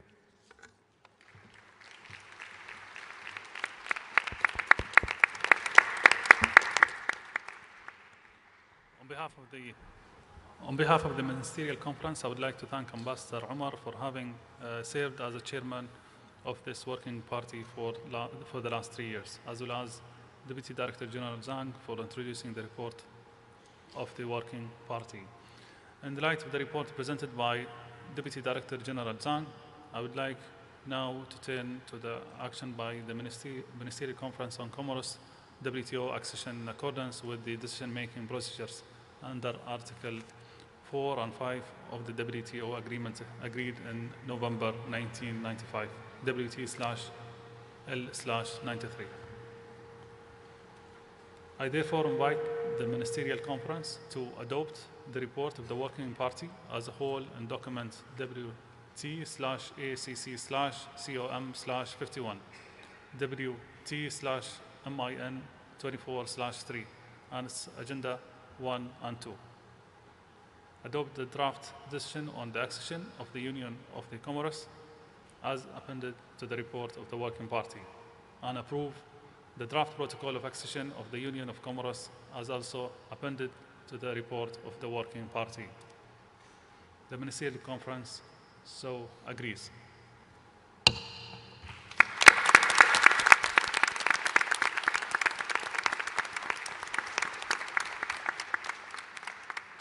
It gives me great pleasure to welcome the decision we have just taken on the accession of the Union of Comoros to the World Trade Organization. I would like to take this opportunity to extend my congratulations to His Excellency President Azali and his entire team, and to the people and government of the Union of Comoros. With regard to the further steps toward Comoros' formal entry as a WTO member, I would like to inform the Ministerial Conference that the signing ceremony of the accession protocol by President Azali and WTO Director General Her Excellency Dr. Ngozi will take place in this room immediately following the consideration of the accession of the Democratic Republic of Timor-Leste. The government of the Union of Comoros will then submit the protocol for ratification by its Legislative Assembly. In keeping with WTO provisions, Comoros will become a member of the WTO 30 days following the deposit of instruments of acceptance of the protocol. It is with a great pleasure that I would like now to invite His Excellency Azali Osmani, President of Union of Comoros, to proceed to the podium to address the Ministerial Conference. Your Excellency, the floor is yours.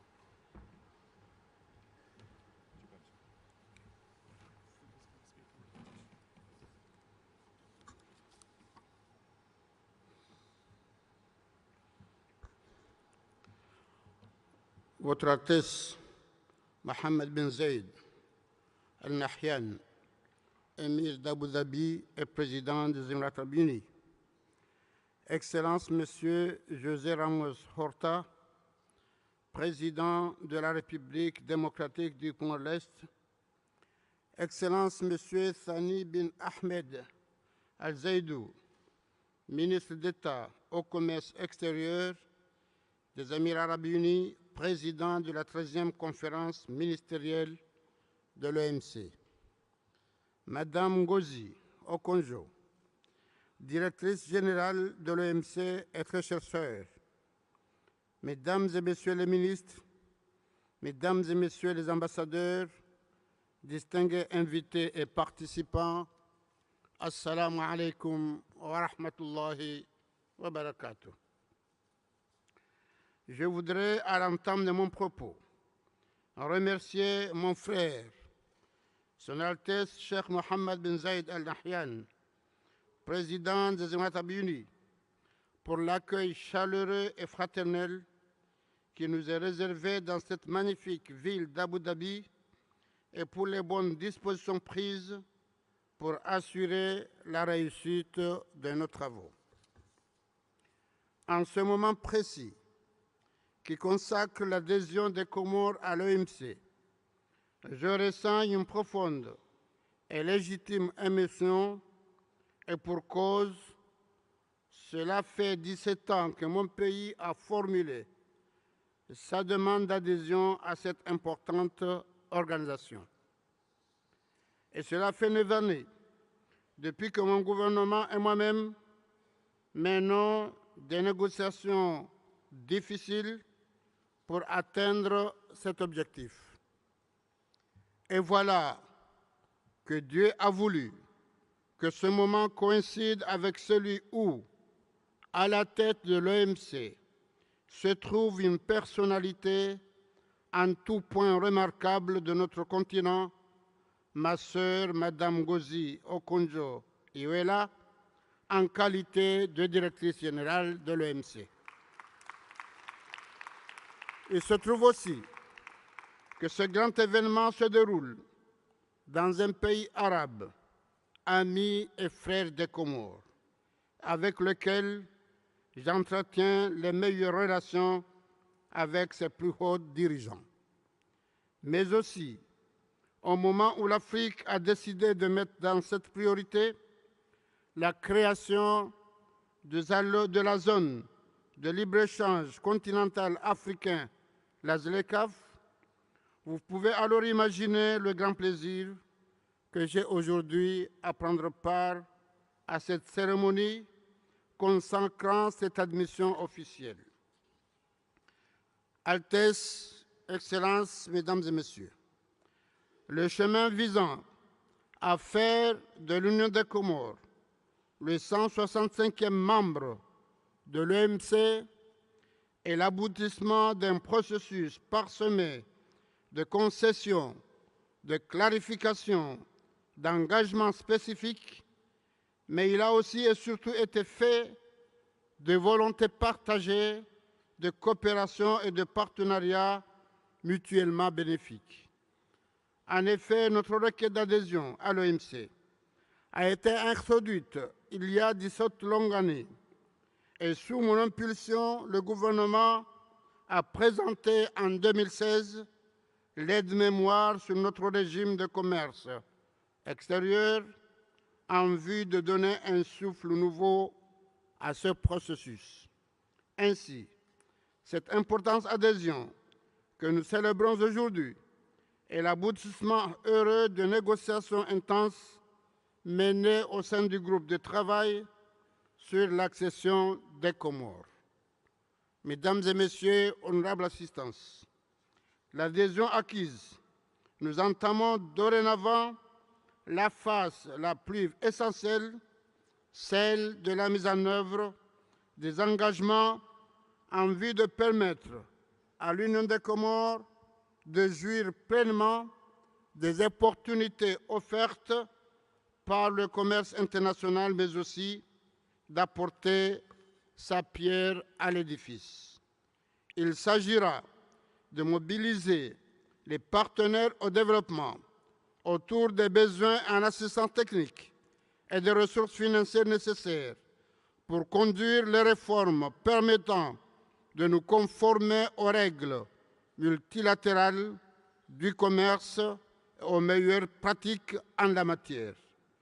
Il s'agira également de développer une bonne stratégie de communication en vue d'une appropriation effective de ce nouveau statut par le peuple comorien. Notre conviction est que l'adhésion des Comores à l'OMC sera immensément bénéfique à toute notre économie, aux entreprises privées et publiques et aux consommateurs. Elle contribuera aux efforts de diversification des partenariats commerciaux de notre pays, à son intégration dans les chaînes de valeur régionales, continentales et mondiales. Avec l'adhésion à l'OMC, mon pays poursuivra ses objectifs de développement durable et d'éradication de la pauvreté, notamment en accélérant les investissements dans des secteurs stratégiques tels que l'agriculture, le tourisme, l'environnement, le secteur maritime et l'économie numérique.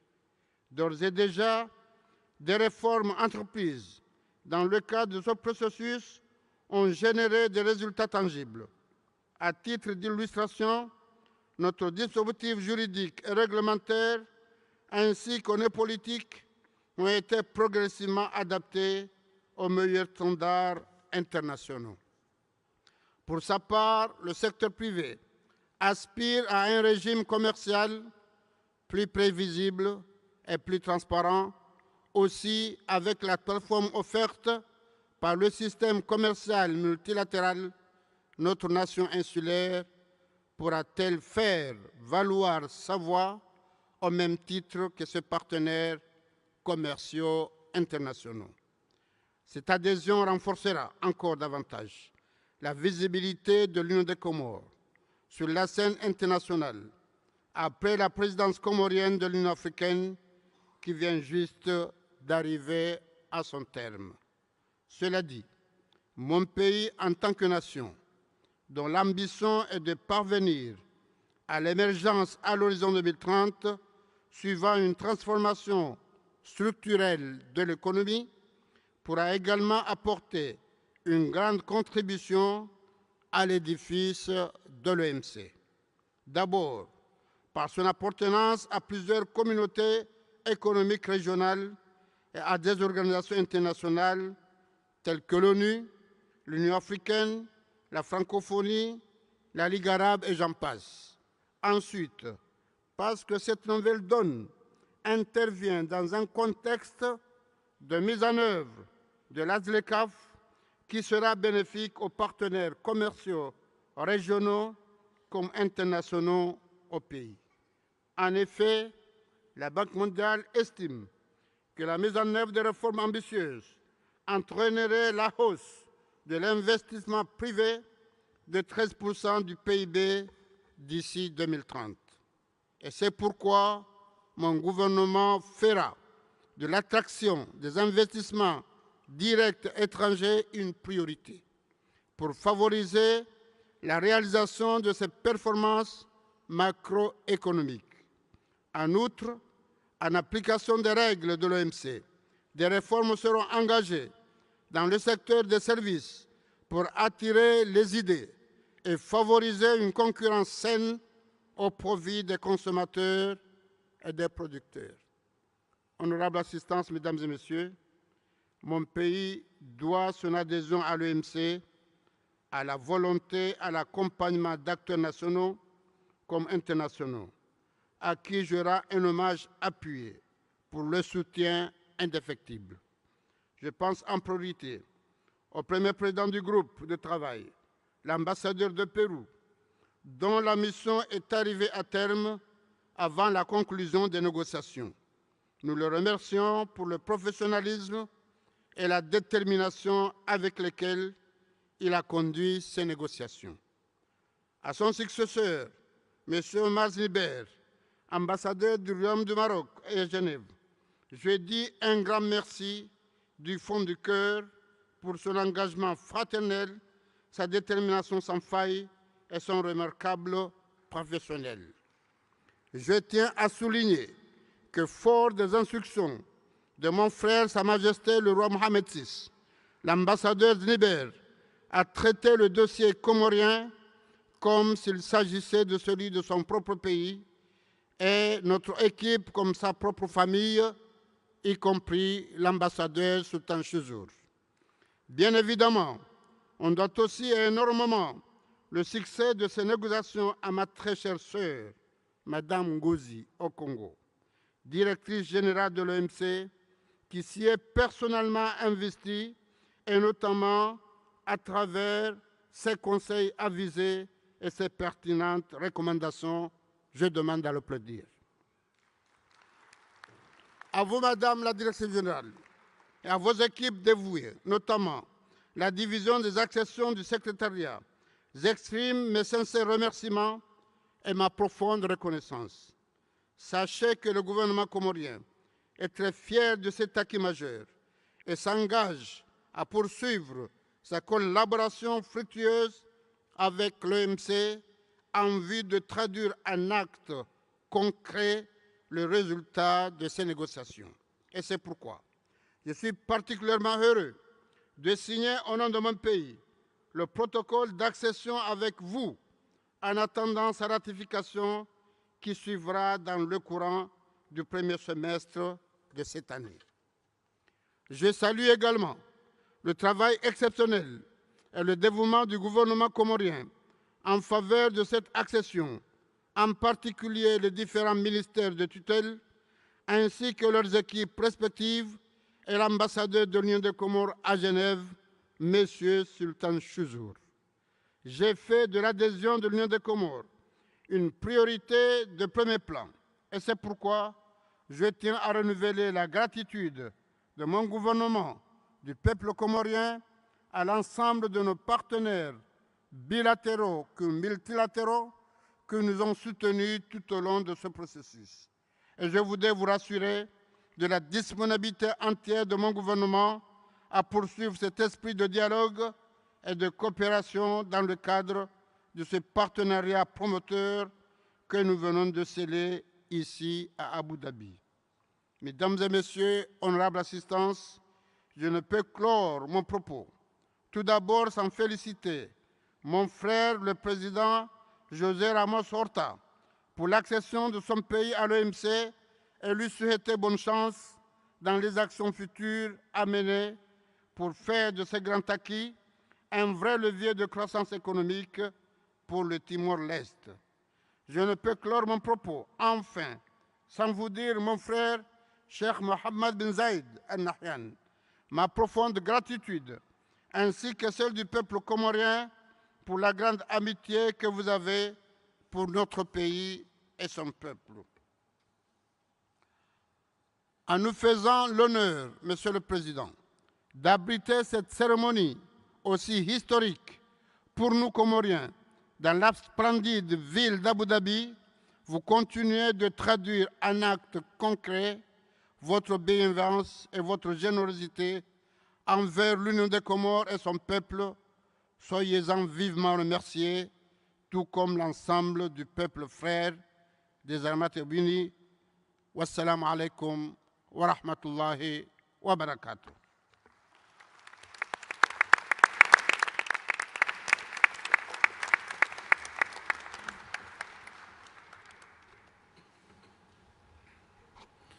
On behalf of the Ministerial Conference, I would like to express my warmest appreciation to President Azali for his address.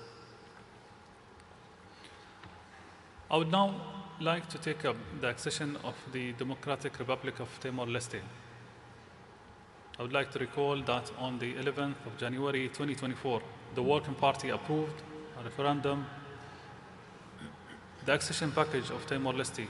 The report of a Working Party is now before the Ministerial Conference in document WT/AC/TLS/34 WT/MIN24/4 and Addenda 1 and 2 for consideration and adoption. I would like to invite the chairperson of the Working Party of the Accession of Timor-Leste, Ambassador Roy of Portugal, to introduce the report of the Working Party. Ambassador, you have the floor.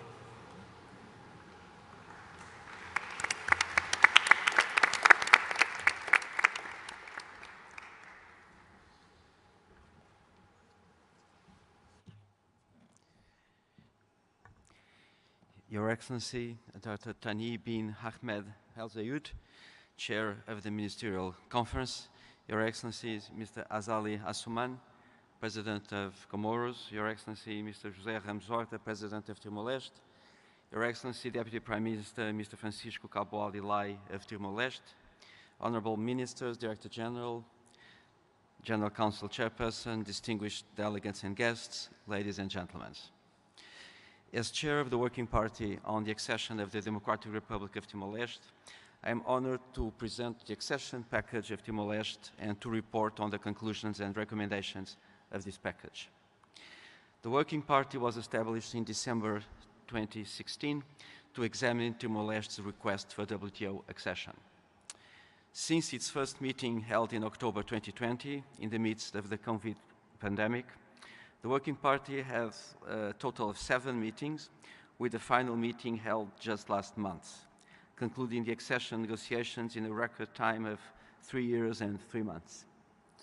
This impressive achievement is the result of Timor-Leste's strong commitment and members' unshaken support to this LDC accession.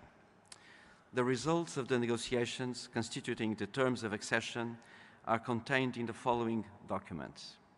The report of the Working Party, circulated in document WT/ACC/TLS/34, WT/MIN24/4, the schedules of concessions and commitments on goods, contained in document WT/ACC/TLS/34 add 1, and WT/MIN24/4 add 1, and the schedule on specific commitments on services contained in documents WT/ACC/TLS/34 add 2, and WT/MIN24/4 add 2. This package was adopted ad referendum by the Working Party at its final meeting held on the 11th of January 2024. The adopted report contains in its appendix the draft decision for the Ministerial Conference and the draft protocol of accession. The protocol incorporates by reference the specific commitments undertaken by Timor-Leste in the report of the Working Party. By this action, the Working Party completed its mandate and forwarded the document to the 13th Ministerial Conference for action. Mr. Chairman, during the course of the accession negotiations, Timor-Leste has done impressive work in a number of areas. This includes the adoption of WTO-consistent legislation, with over 330 legal pieces being notified to the Working Party, setting a new standard for other accessions. Timor-Leste has also undertaken several first exceeding LDC commitments in areas such as the Information Technology Agreement, Services Domestic Regulation, and Fishery Subsidies Agreement, making a significant contribution to strengthening the rules-based multilateral trading system. It is my assessment that this accession package has set a clear roadmap for sustained domestic reform in Timor-Leste to promote economic growth, stability, and peace. Before I conclude, I would like to recognize the political leadership provided by President José Ramos Horta throughout this process. He even participated in a few Working Party meetings. His vision that WTO membership is a stepping stone for Timor-Leste's goal to join ASEAN has served as a key driving force in the process.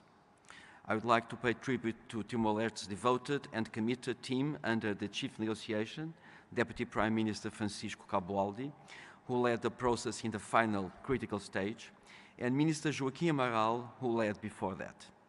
This team has done an exemplary job working often around the clock in Dili and in Geneva, especially during the final months. Our members also deserve a lot of credit. They supported and worked hard with Timor-Leste, demonstrating goodwill and pragmatism to overcome challenges and enable the smooth conclusion in the accession process. I would also like to place on record my deep appreciation to Director General Ngozi Okonjo-Iweala and the WTO Secretariat, particularly the Accessions Division, who played a key role in the process. In closing, in my capacity as Chair of the Working Party of the Accession of Timor-Leste, I have the privilege to recommend the report of the Working Party and the drafted decision for adoption and the draft protocol for approval by the Ministerial Conference. I thank you.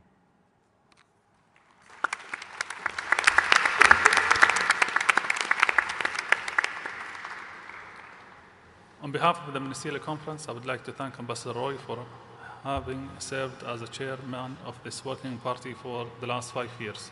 I would like now to turn an action by the Ministerial Conference on Timor-Leste's WTO accession in accordance with the decision-making procedures under Article 9 and 12 of the WTO agreement agreed in November 1995, WT/L/93. I therefore invite the Ministerial Conference to adopt the report of the Working Party as a whole in the document WT/ACC/TLS/34, WT/MIN24/4 and its addenda 1 and 2. Adopt the draft decision on the accession of the Democratic Republic of Timor-Leste as appended to the report of the Working Party, and approve the draft protocol of accession of the Democratic Republic of Timor-Leste is also appended to the report of the Working Party. The Ministerial Conference so agrees.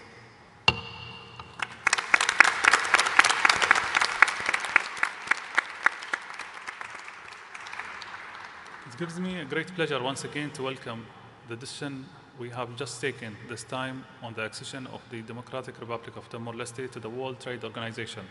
I would like to take this opportunity to extend my congratulations to His Excellency President Jose and his entire team, and to the people and government of Timor-Leste.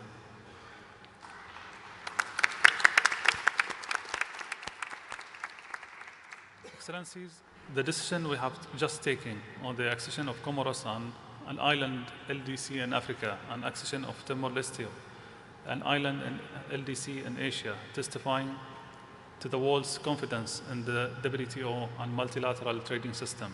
I strongly believe that through their future membership in WTO, both Comoros and Timor-Leste will have stable and predictable frameworks for economic engagement with other nations, which will boost trade, growth, and prosperity. With regard to the further steps toward Timor-Leste's formal entry as a WTO member, as in the case of Comoros, the signing ceremony will take place immediately following this session. The government of the Democratic Republic of Timor-Leste will then submit the protocol for ratification by its legislative assembly. Timor-Leste will become a member of the WTO 30 days following the deposit of instrument of acceptance of the protocol.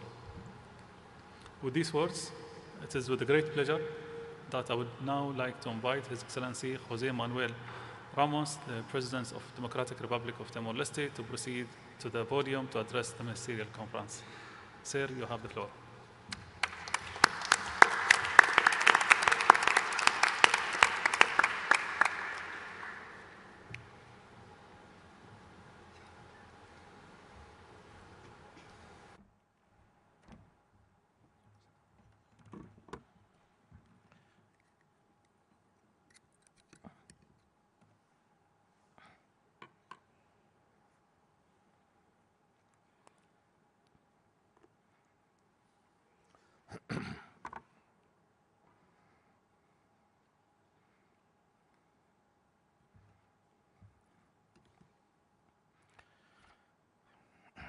Excellency Chairperson of the 13th Ministerial Conference, Dr. Thani bin Ahmed, Excellency Dr.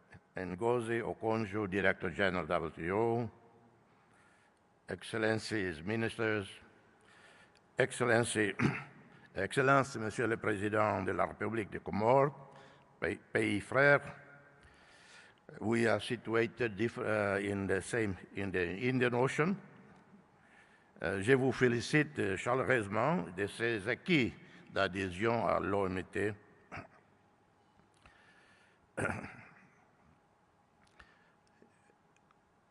My warmest greetings to my President of my national parliament, the Deputy Prime Minister, and ministerial colleagues, members of parliament, who took the time to come to this event. I warmly thank the host country and authorities, as well as WTO conference organizers, for the warm reception accorded to me and my delegation. I warmly congratulate the host government and WTO Secretariat for the successful preparation of this ministerial conference, a historic moment for my country as we inch towards integrating into the global economy and trade. Our Prime Minister, Xanana Guzmão, founding father of the country, would have been most pleased to be here leading the Timor delegation, but with a full domestic agenda, he asked me to be here today. I'm accompanied by the President of National Parliament, Dr. Fernanda Lai. I wish to add that we have 34% of our members of Parliament are women. And many of the cabinet members, the most important ones, are actually women also.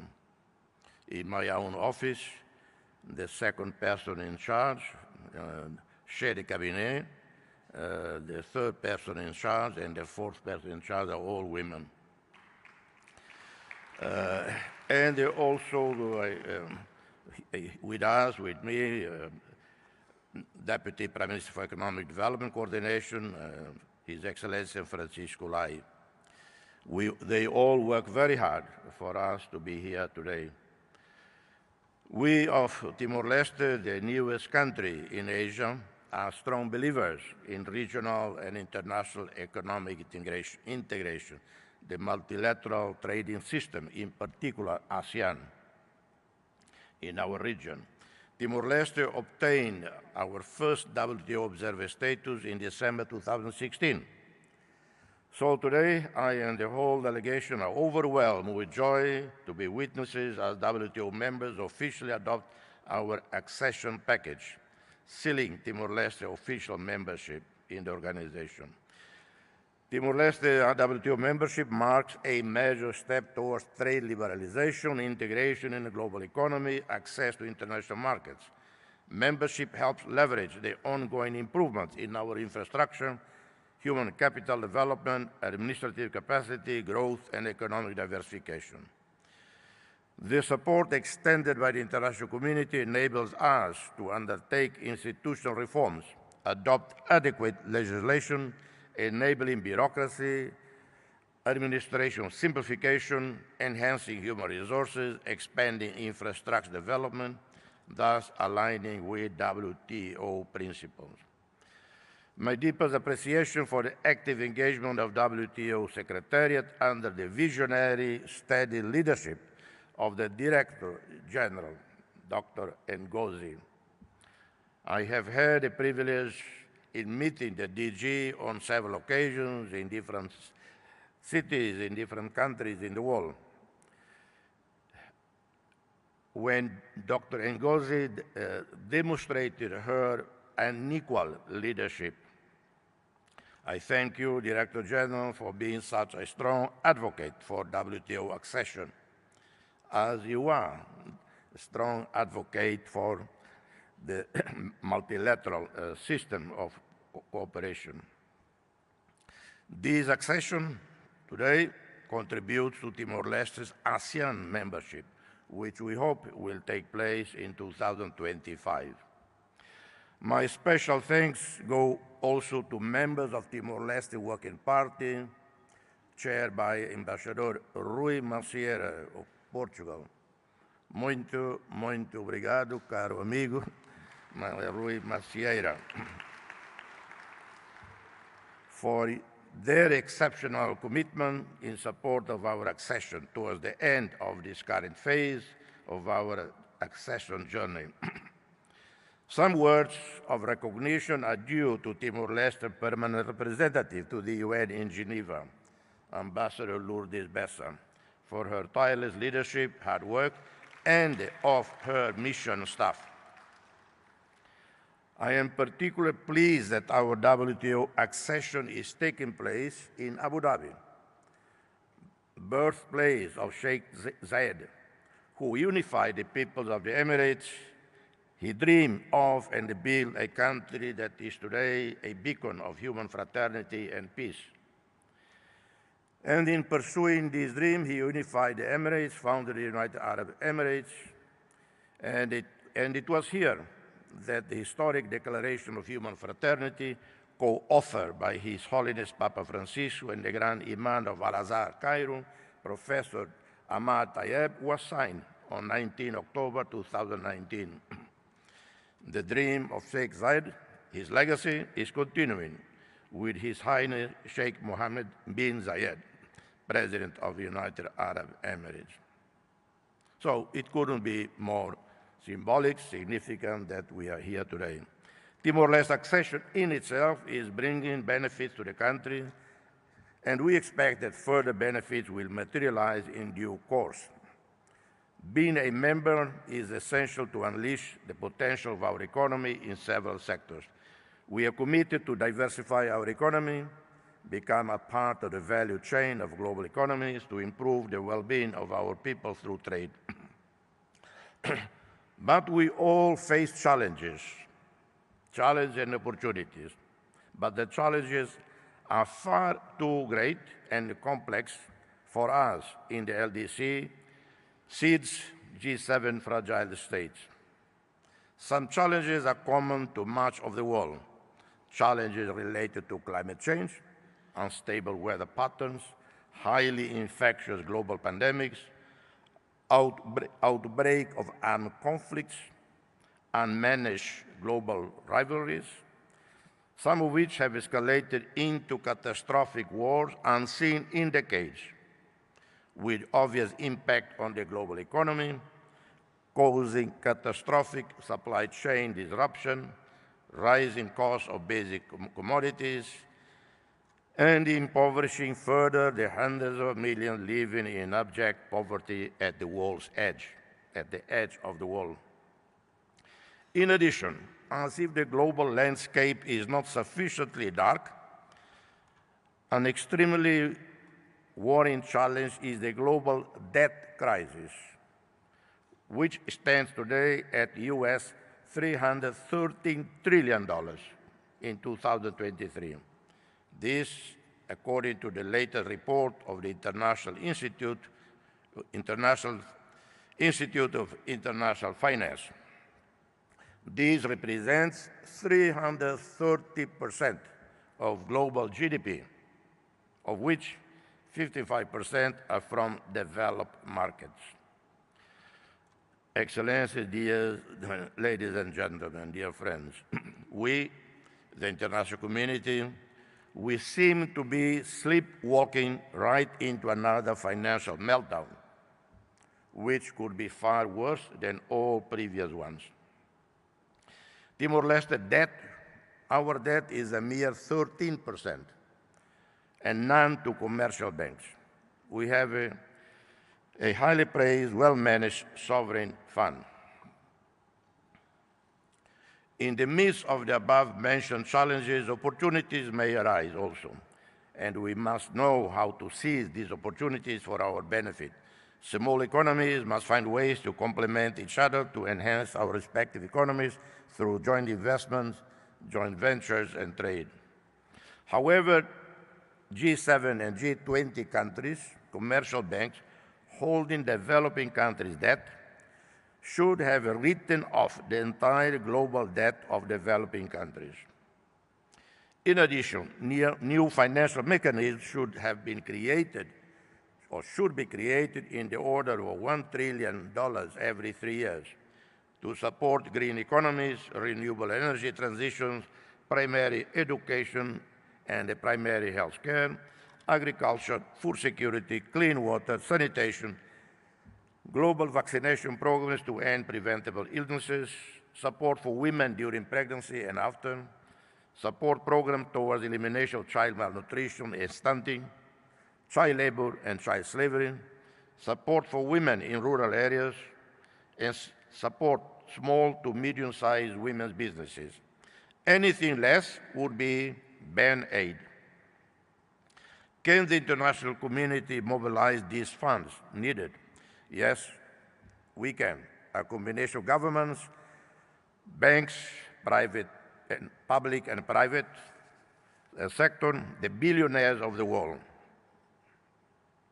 After all, at each crisis, the 2008-2009 subprime and other financial crises, and for the ongoing wars, particularly Gaza and Ukraine, and many other wars, hundreds of billions of dollars have been found to fund unwinnable wars. So let's rise to the ethical, moral challenge and invest in the most just, necessary war, a clearly winnable war, the war against extreme poverty. In closing, my country continues to count on members and partners' support during the post-accession phase.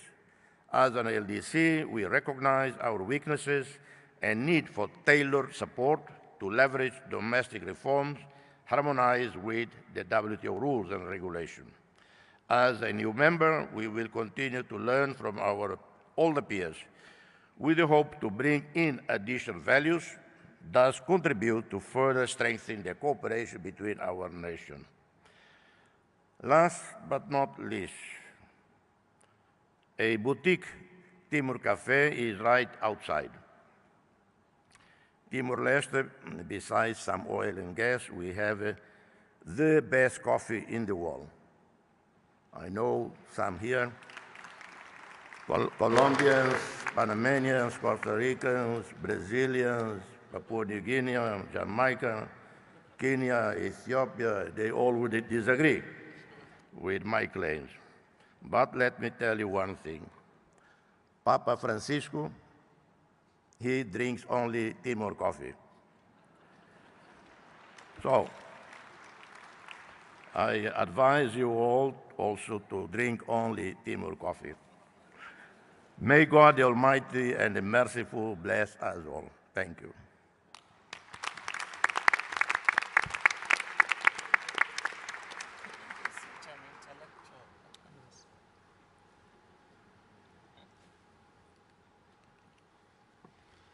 On behalf of the Ministerial Conference, I would like to express my warmest appreciation to President Jose Manuel Ramos Horta for his address. I would now invite my dear sister, Her Excellency Dr. Ngozi, the Director General of the WTO, to add her own words of welcome. Go ahead, please.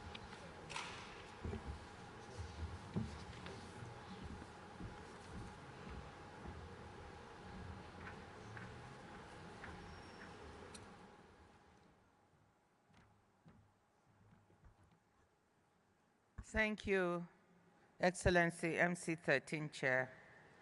This is a very, very wonderful moment for me, and I know for all of us. Excellencies, ladies and gentlemen, I'm so delighted and touched to join the MC13 Chair in congratulating the governments and peoples of Comoros and Timor-Leste, and in welcoming them as new members of our WTO family, bringing our total membership to 166. Woo!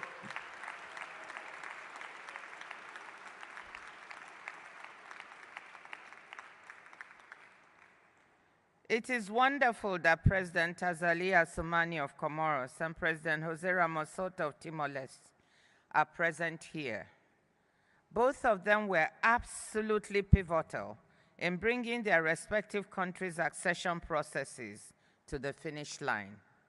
Without their personal involvement and their dedication, we could not have done it.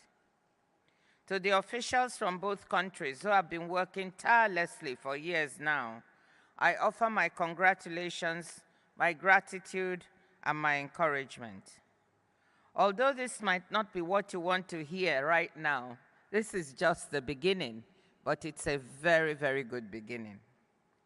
But before I go further, I want to thank the chairpersons of the two working parties, Ambassador Omar Znibir of Morocco, who unfortunately cannot be with us today, and Ambassador Rui Macier of Portugal.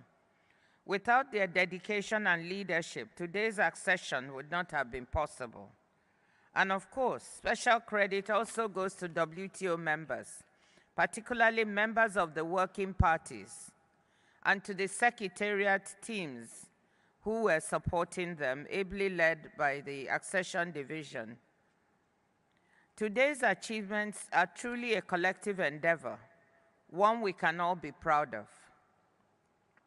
Accessions have always been a barometer of confidence in the WTO and the rules-based multilateral trading system. It is encouraging that despite all the challenges facing multilateral cooperation today, our organization is continuing to move towards universality. A diverse array of countries continue to link their own growth and future prosperity to the WTO's core values of openness, transparency, good governance, and the rule of law. I hope that Comoros and Timor-Leste will serve as inspiration for the 22 governments waiting to join, especially other LDCs and fragile and conflict-affected states. I said before that accession is a beginning. The benefits of WTO membership are not automatic, and our new members will need a support network to continue domestic reforms and to operate effectively in the global economy. The Secretariat is already stepping up its assistance in this regard, and it is my sincere hope that the rest of the members will provide technical assistance and supply-side support to accompany these two LDCs in the post-accession phase. Finally, as I said in my opening remarks, it has been 8 years since we last welcomed members, the longest gap yet. I hope we are not going to wait 8 more years. Not if I have anything to do with it. Comoros and Timor-Leste have demonstrated that countries facing daunting and unique challenges can overcome them with political will and determination on the part of acceding governments, together with adequate support from the international community. International organizations and development partners can make an important difference here by offering enhanced and coordinated technical assistance and capacity building to countries seeking to join the WTO. The two heads of state here are both presidents with whom I have worked closely, and in the case of President Ramos Horta, as he said, we've known each other for quite some time. I really want to say a special thank you to them for persevering and to their staff, because if not for their belief, we wouldn't have been able to get here. On behalf of the membership and the organization, I'm delighted to say to Comoros and Timor-Leste, Karibu and Benvindo, welcome. And let's all try to make joining the WTO even more special by delivering results here in Abu Dhabi this week. Thank you.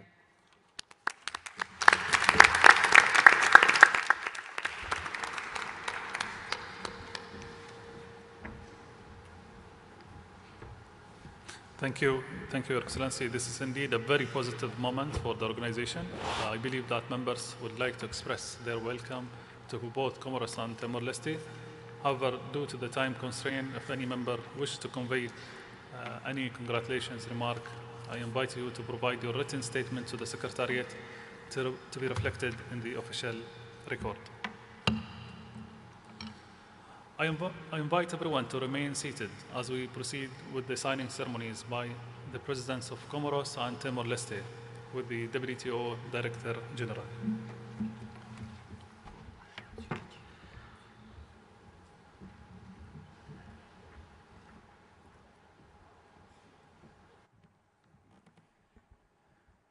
Congratulations once again to Comoros and Timor-Leste on this milestone. As just announced by the MC13 chairperson, we will now proceed to the signing ceremonies of the Protocols of Accession. We will start with the signing ceremony for the Protocol of Accession of the Union of the Comoros, presided by the Director General. Let me invite His Excellency President Azali Assoumani to join the Director General at the signing table.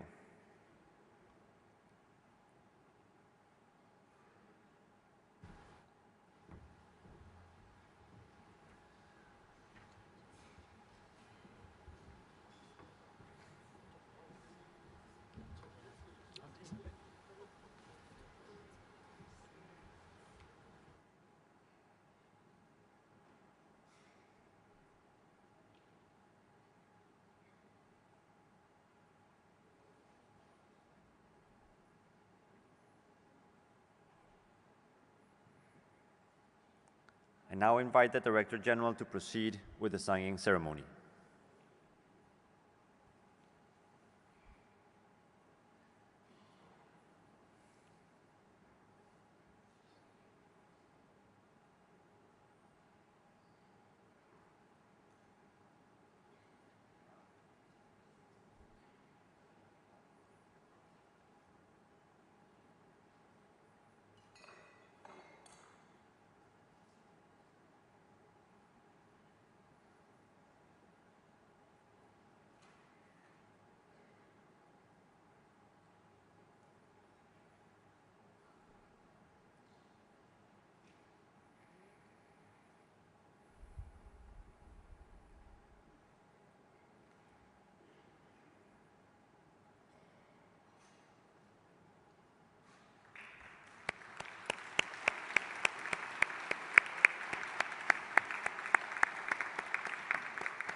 Let us now turn to the signing ceremony for the Protocol of Accession of the Democratic Republic of Timor-Leste, presided by the Director General. I'd like to invite the Deputy Prime Minister, accompanied by His Excellency President José Manuel Ramos Horta, to join the Director General at the signing table.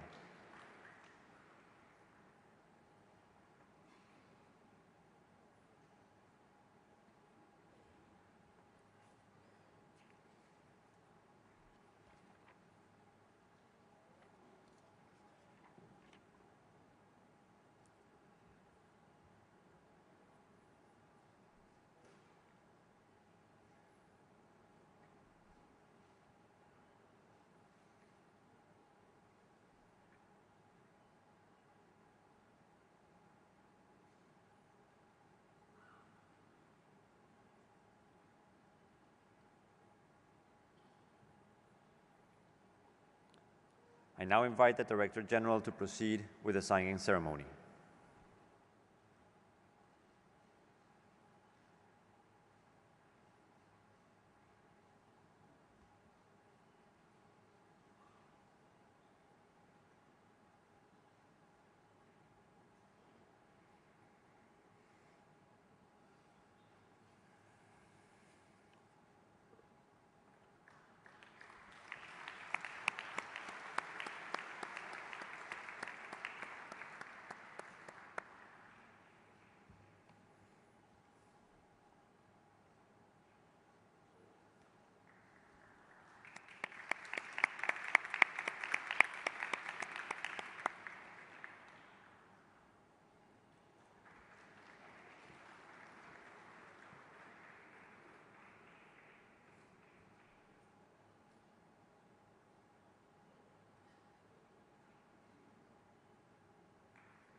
Excellencies, distinguished guests, this concludes the accession ceremonies segment.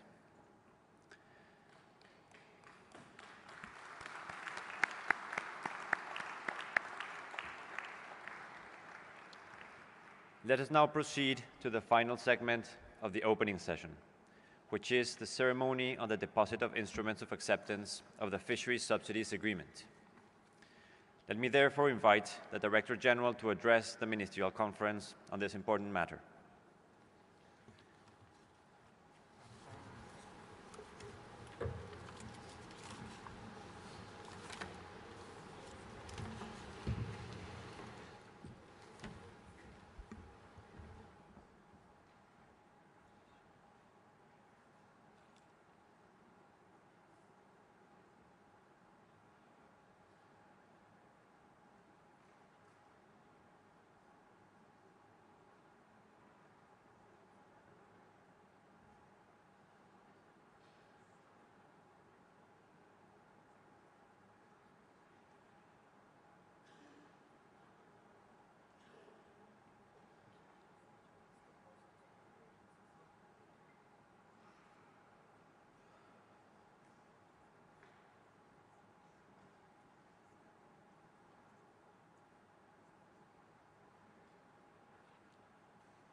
Excellencies, distinguished guests, I'm pleased to announce that today there will be 9 members who will be depositing their instruments of acceptance.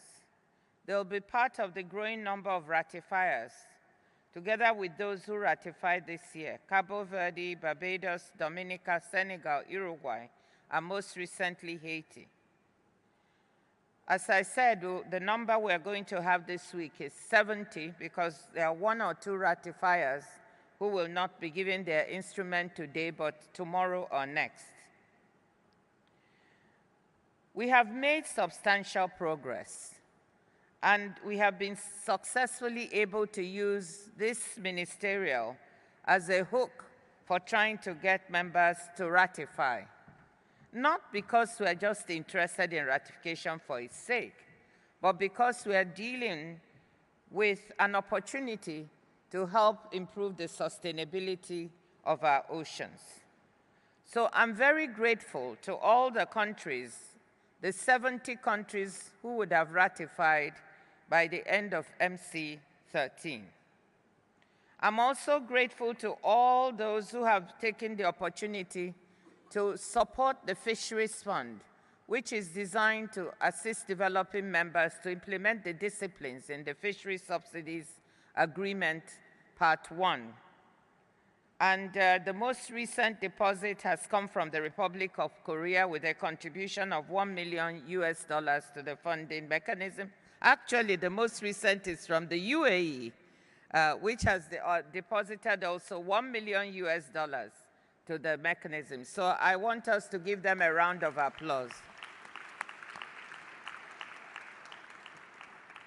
And now, to deposit their instruments today, I have the pleasure to announce the names of the following countries, and I'd like the ministers to come one by one. Let me announce the names first of those who are depositing: Saudi Arabia, Brunei Darussalam, Chad, Rwanda, Togo, Turkey, Malaysia, Norway, Uruguay. So we will start with the Kingdom of Saudi Arabia. I think you have to go there to announce the country. It's better for you instead of you announcing the names.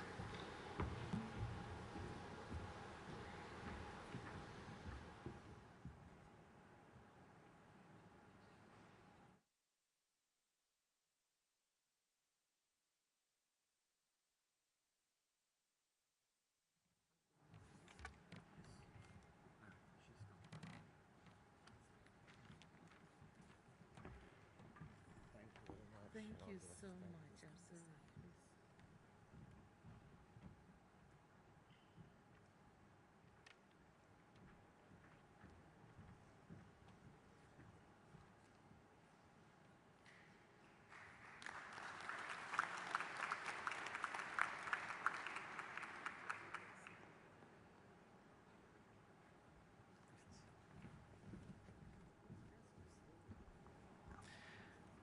I will now invite the head of delegation of Brunei Darussalam.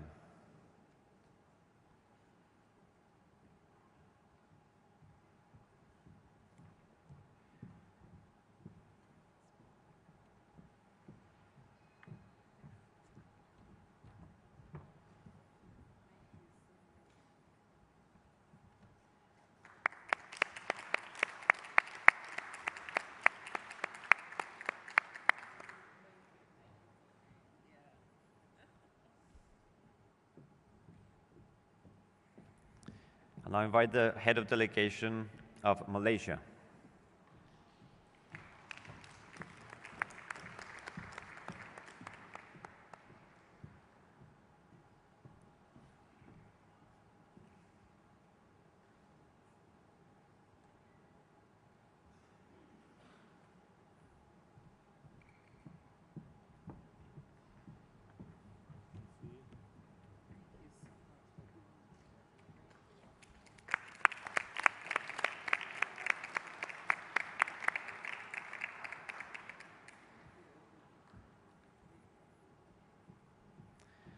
I'll now invite the head of delegation of Chad.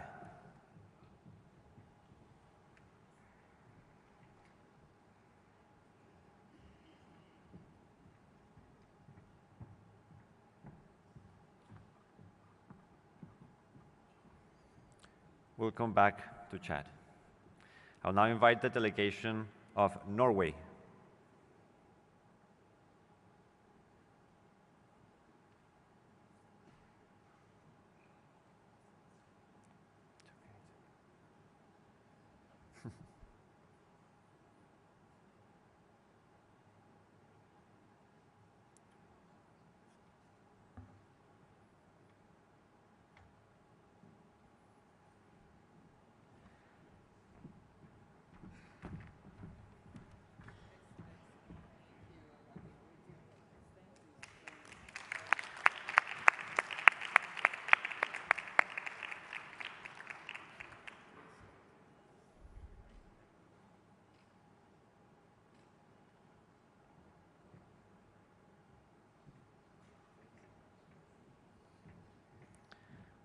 I'll now invite the head of delegation of Rwanda.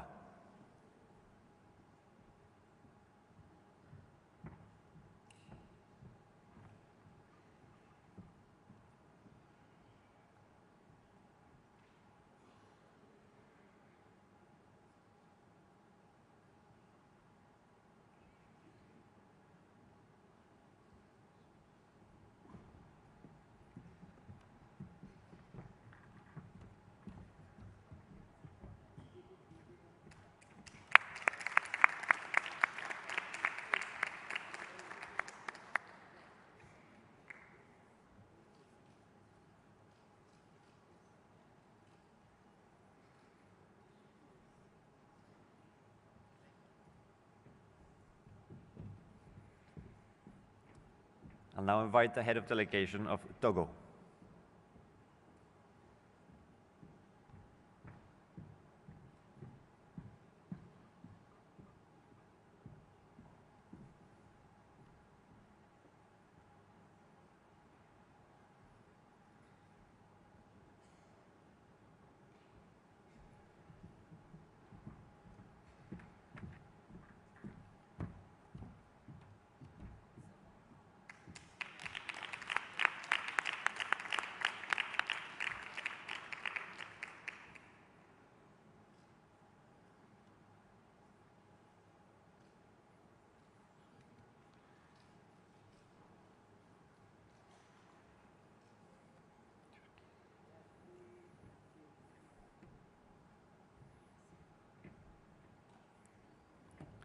I'll now invite the head of delegation of Turkey.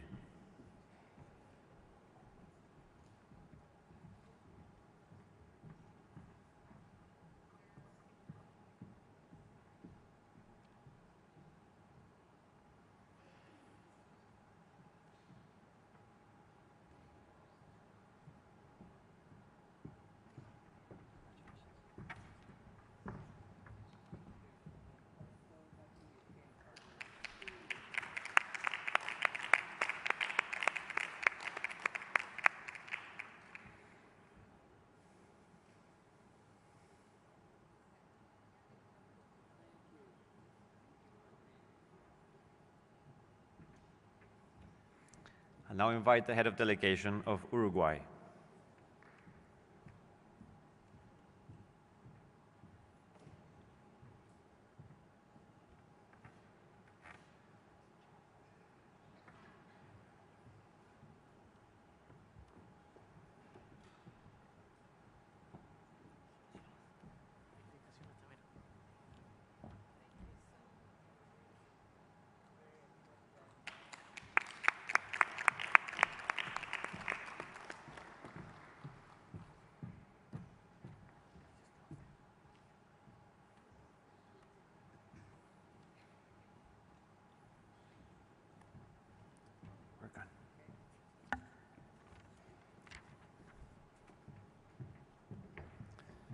So congratulations once again to all our new depositors of instruments of acceptance.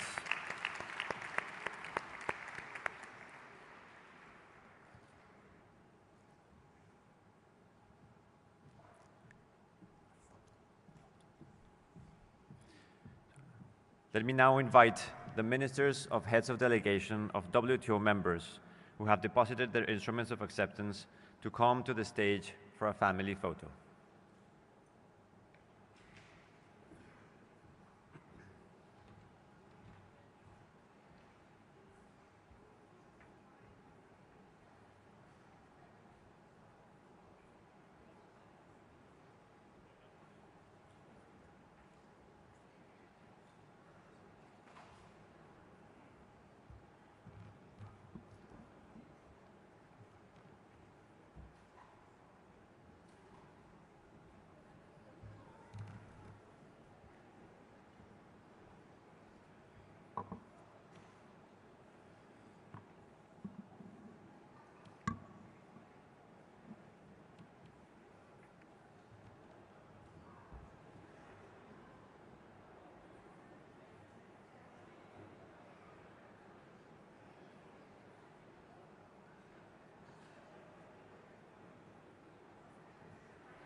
Thank you so much. I now declare that the opening session of the 13th Ministerial Conference closed.